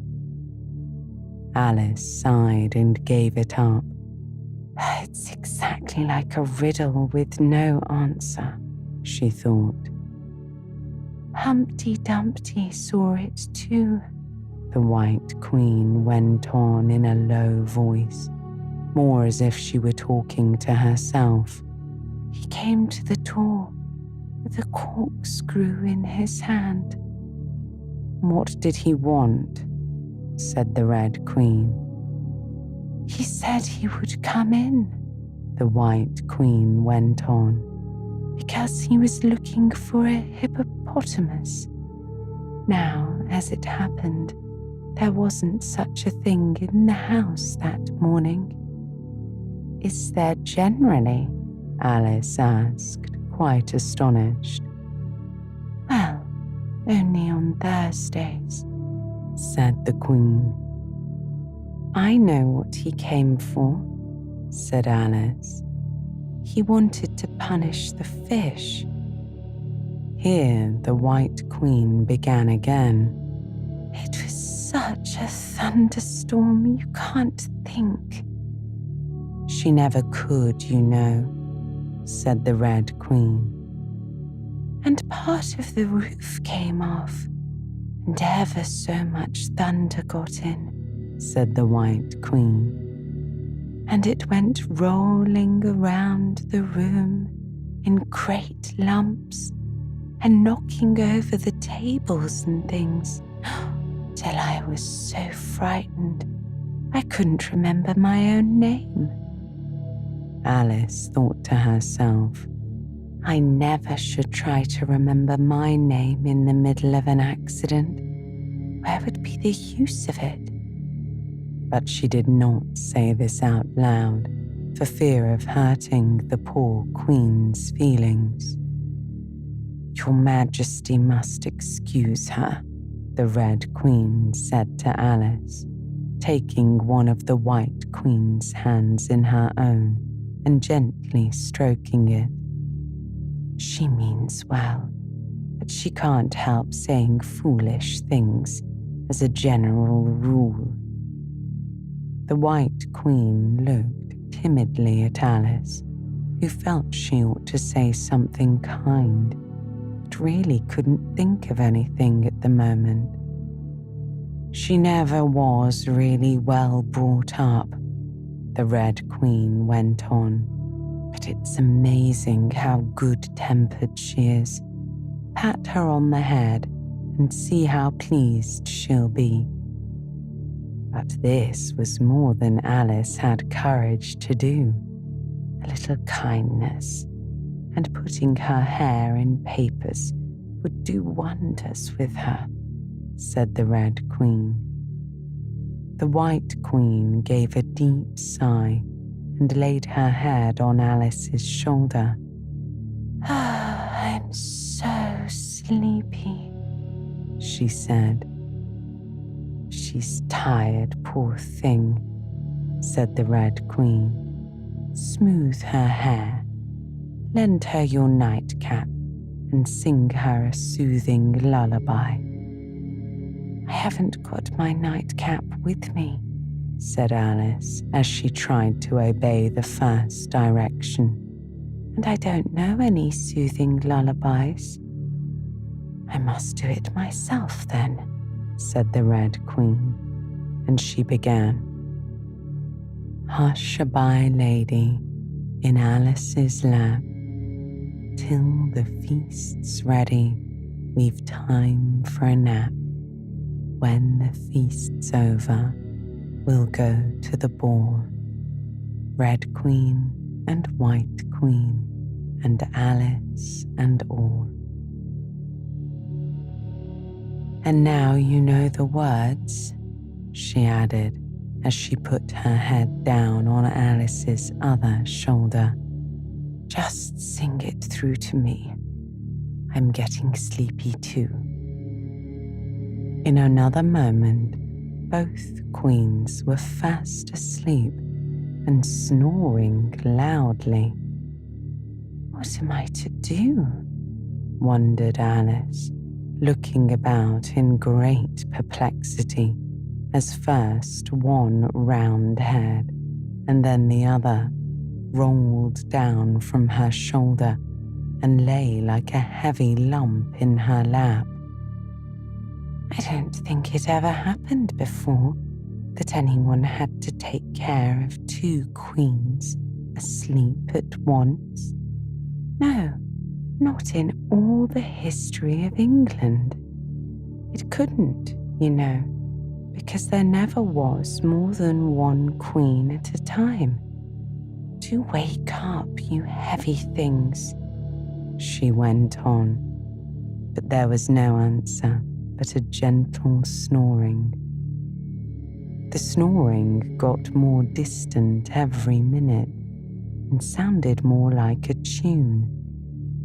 At last she could even make out the words, and she listened so eagerly that when the two great heads vanished from her lap, she hardly missed them.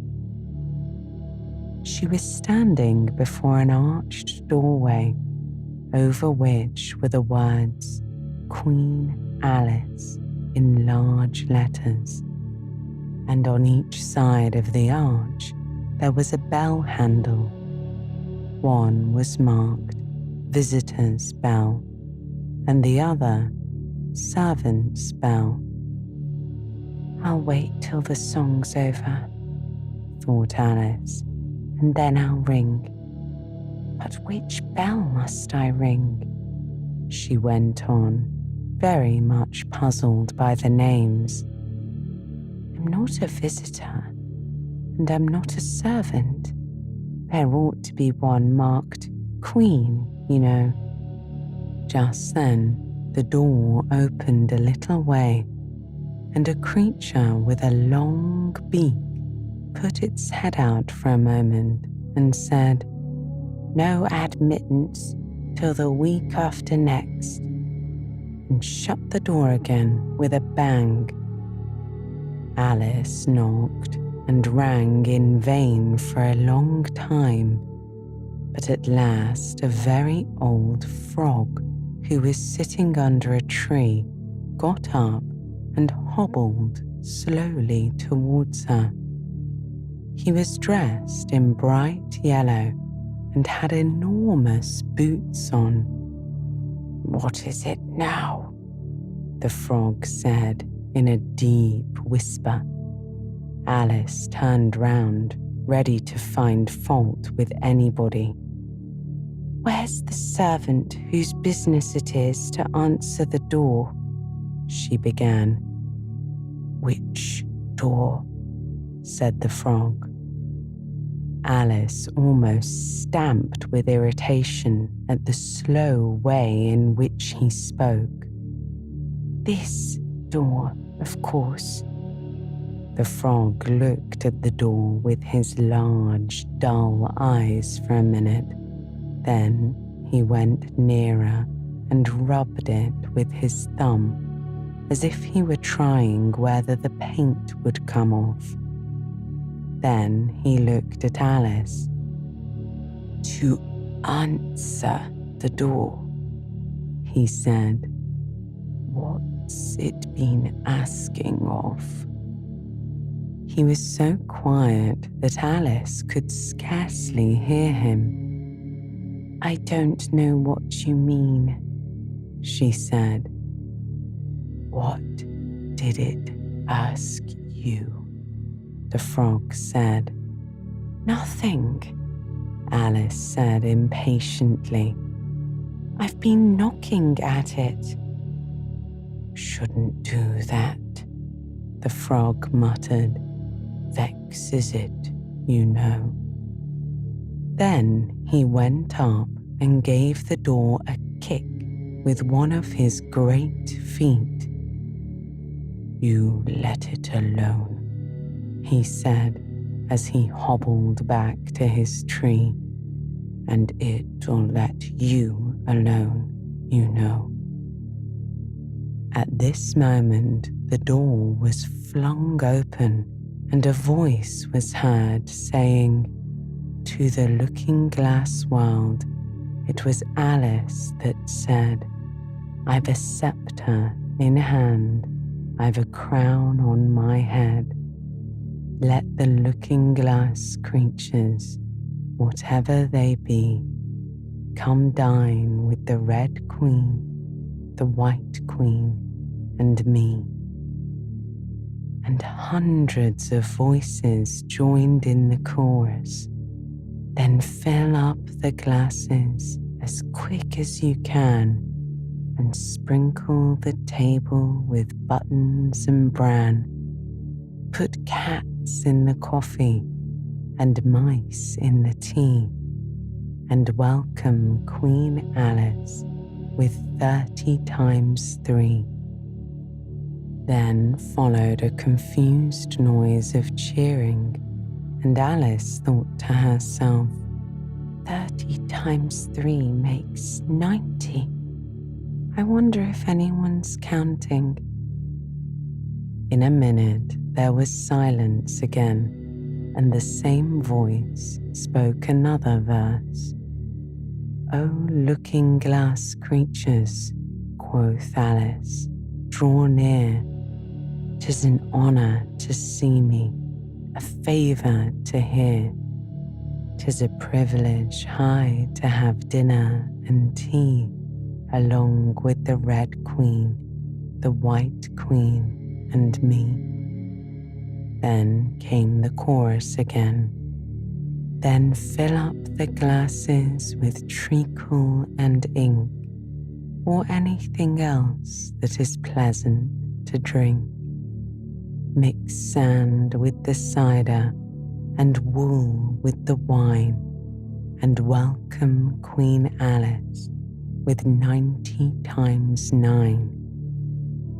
90 times 9? Alice repeated in despair.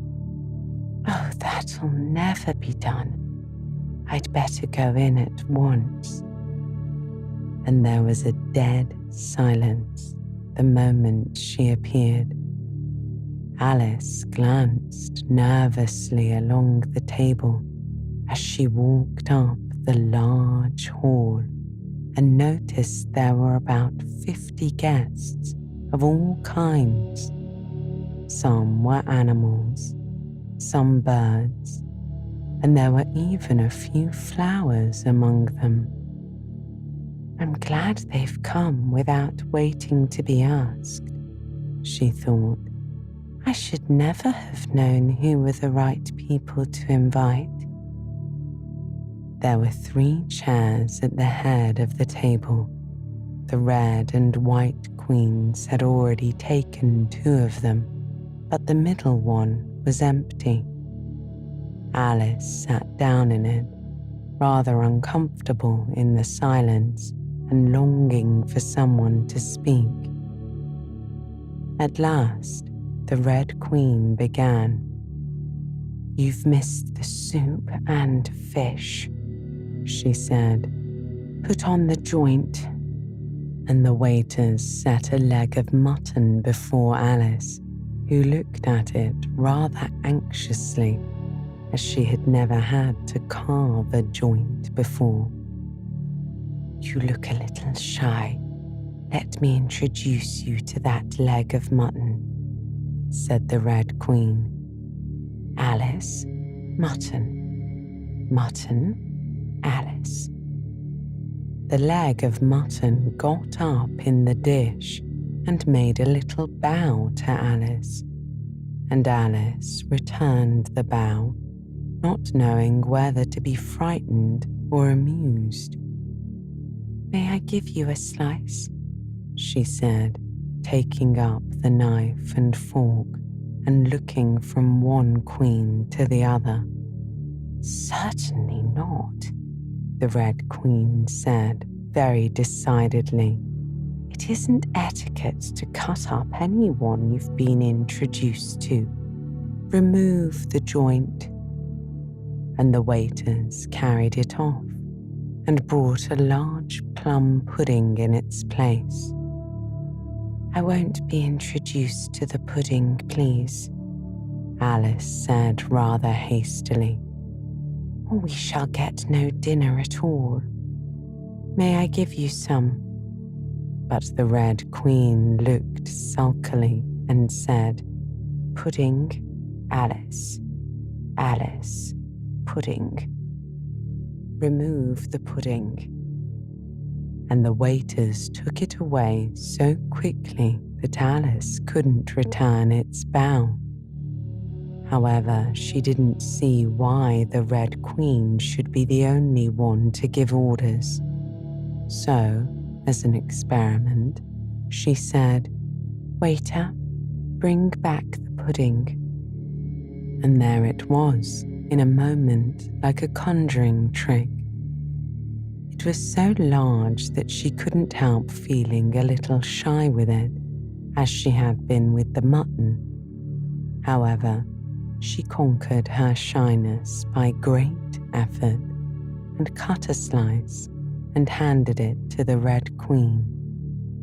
"What impertinence," said the pudding. "I wonder how you'd like it if I were to cut a slice out of you, you creature."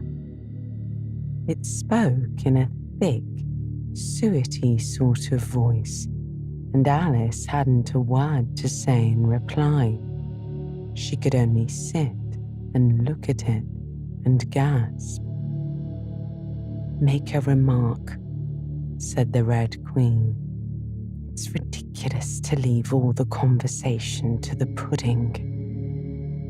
Do you know, I've had such a quantity of poetry repeated to me today," Alice began, a little frightened at finding that the moment she opened her lips, there was dead silence and all eyes were fixed upon her. "And it's a very curious thing, I think. Every poem was about fishes in some way. Do you know why they're so fond of fishes all about here?" She spoke to the Red Queen, whose answer was a little wide of the mark. "As to fishes," she said very slowly and solemnly, putting her mouth close to Alice's ear. Her white majesty knows a lovely riddle, all in poetry, all about fishes. Shall she repeat it? Her Red Majesty's very kind to mention it, the White Queen murmured into Alice's other ear, in a voice like the cooing of a pigeon. It would be such a treat. May I? Please do, Alice said very politely. The White Queen laughed with delight and stroked Alice's cheek. Then she began. First, the fish must be caught. That is easy. A baby, I think, could have caught it. Next, the fish must be bought. That is easy. A penny, I think, would have bought it. Now cook me the fish. That is easy. It will not take more than a minute. Let it lie in a dish. That is easy, because it is already in it. Bring it here. Let me sup. It is easy to set such a dish on the table. Take the dish cover up. Ah, that is so hard that I fear I'm unable, for it holds like glue, holds the lid to the dish while it lies in the middle. Which is easiest to do? Undish cover the fish or dish cover the riddle? Take a minute to think about it and then guess, said the Red Queen. Meanwhile, we'll drink to your health. To Queen Alice's health, she said, and all the guests began drinking it directly, and very strangely they managed it. Some of them put their glasses upon their heads like extinguishers and drank all that trickled down their faces. Others upset the decanters and drank the wine as it ran off the edges of the table. And 3 of them, who looked like kangaroos, scrambled into the dish of roast mutton and began eagerly lapping up the gravy. Just like pigs in a trough, thought Alice. You ought to return thanks in a neat speech, the Queen said, frowning at Alice as she spoke. We must support you, you know, the White Queen whispered, as Alice got up to do it, very obediently, but a little frightened. Thank you very much, she whispered in reply. But I can do quite well without. That wouldn't be at all the thing, the Red Queen said very decidedly. So Alice tried to submit to it with good grace. And they did push so, she said afterwards when she was telling her sister the history of the feast. You would have thought they wanted to squeeze me flat. In fact, it was rather difficult for her to keep in her place while she made her speech. The 2 queens pushed her so, one on each side, that they nearly lifted her up into the air. I rise to return thanks, Alice began, and she really did rise as she spoke, several inches, but she got hold of the edge of the table and managed to pull herself down again. Take care of yourself, said the White Queen, seizing Alice's hair with both her hands. Something's going to happen. And then, as Alice afterwards described it, all sorts of things happened in a moment. The candles all grew up to the ceiling, looking something like a bed of rushes with fireworks at the top. As to the bottles, they each took a pair of plates, which they hastily fitted on as wings, and so, with forks for legs, went fluttering about in all directions. And very like birds they look, Alice thought to herself, as well as she could in the dreadful confusion that was beginning. At this moment, she heard a hoarse laugh at her side and turned to see what was the matter with the White Queen. But instead of the Queen, there was the leg of mutton sitting in the chair. "Here I am," said a voice from the soup tureen, and Alice turned again just in time to see the Queen's broad, good-natured face grinning at her for a moment over the edge of the tureen before she disappeared into the soup. There was not a moment to be lost. Already several of the guests were lying down in the dishes, and the soup ladle was walking up the table towards Alice's chair and beckoning her impatiently to get out of its way. "I cannot stand this any longer," she said as she jumped up and seized the tablecloth with both hands. One good pull, and plates, dishes, guests, and candles came crashing down together in a heap on the floor.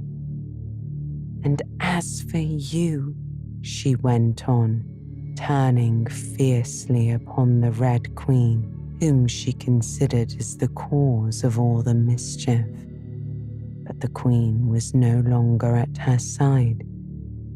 She had suddenly dwindled down to the size of a little doll and was now on the table, merrily running round and round after her own shawl, which was trailing behind her.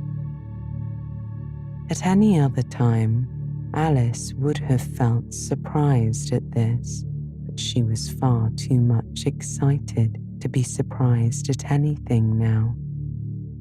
"As for you," she repeated, catching hold of the little creature in the very act of jumping over a bottle which had just lighted upon the table. "I'll shake you into a kitten, that I will." Chapter 10. Shaking. She took her off the table as she spoke and shook her backwards and forwards with all her might.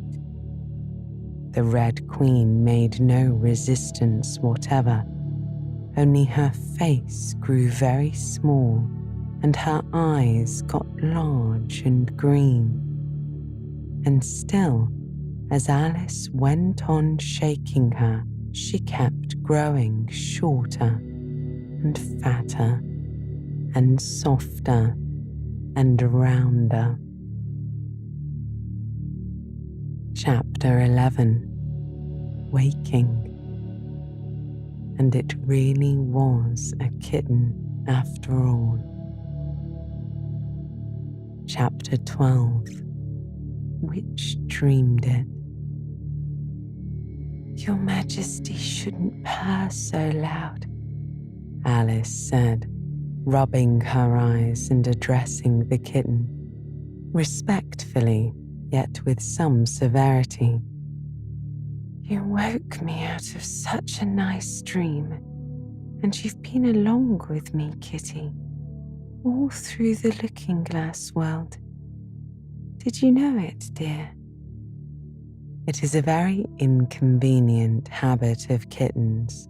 Alice had once made the remark that whatever you say to them, they always purr. If they would only purr for yes and mew for no, or any rule of that sort, she had said, so that one could keep up a conversation. But how can you talk with a person if they always say the same thing? On this occasion, the kitten only purred, and it was impossible to guess whether it meant yes or no. So Alice hunted among the chessmen on the table till she had found the Red Queen. Then she went down on her knees on the hearth rug and put the kitten and the Queen to look at each other. "Now, Kitty," she said, clapping her hands triumphantly, "confess that was what you turned into." "But it wouldn't look at it," she said when she was explaining the thing afterwards to her sister. "It turned away its head and pretended not to see it.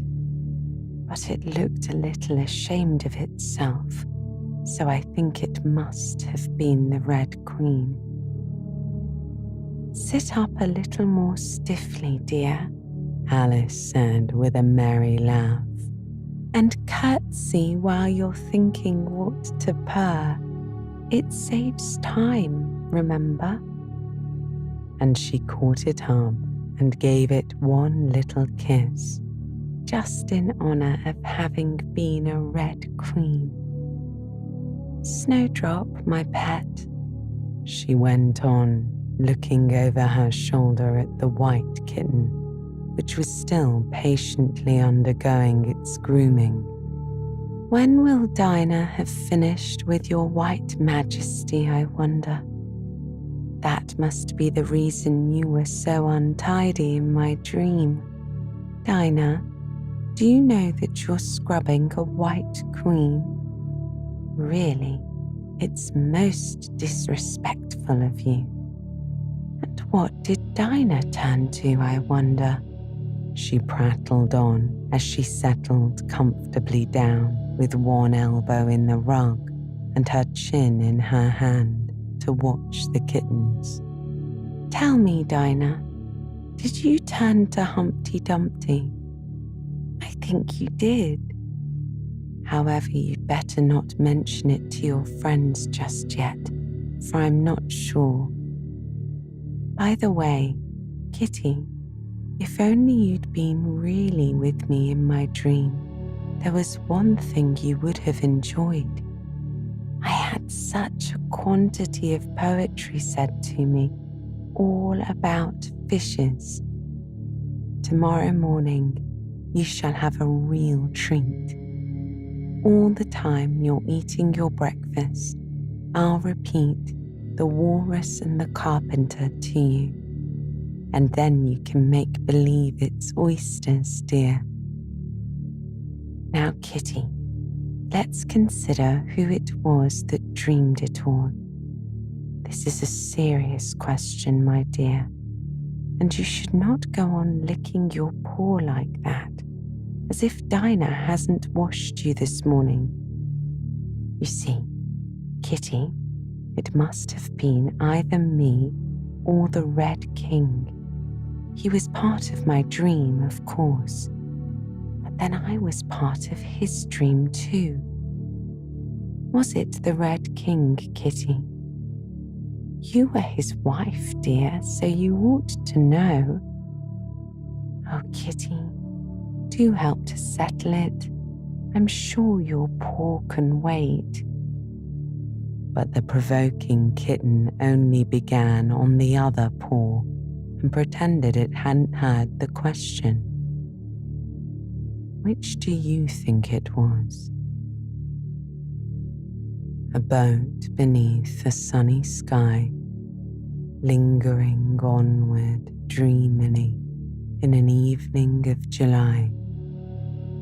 Children three that nestle near, eager eye and willing ear, pleased a simple tale to hear.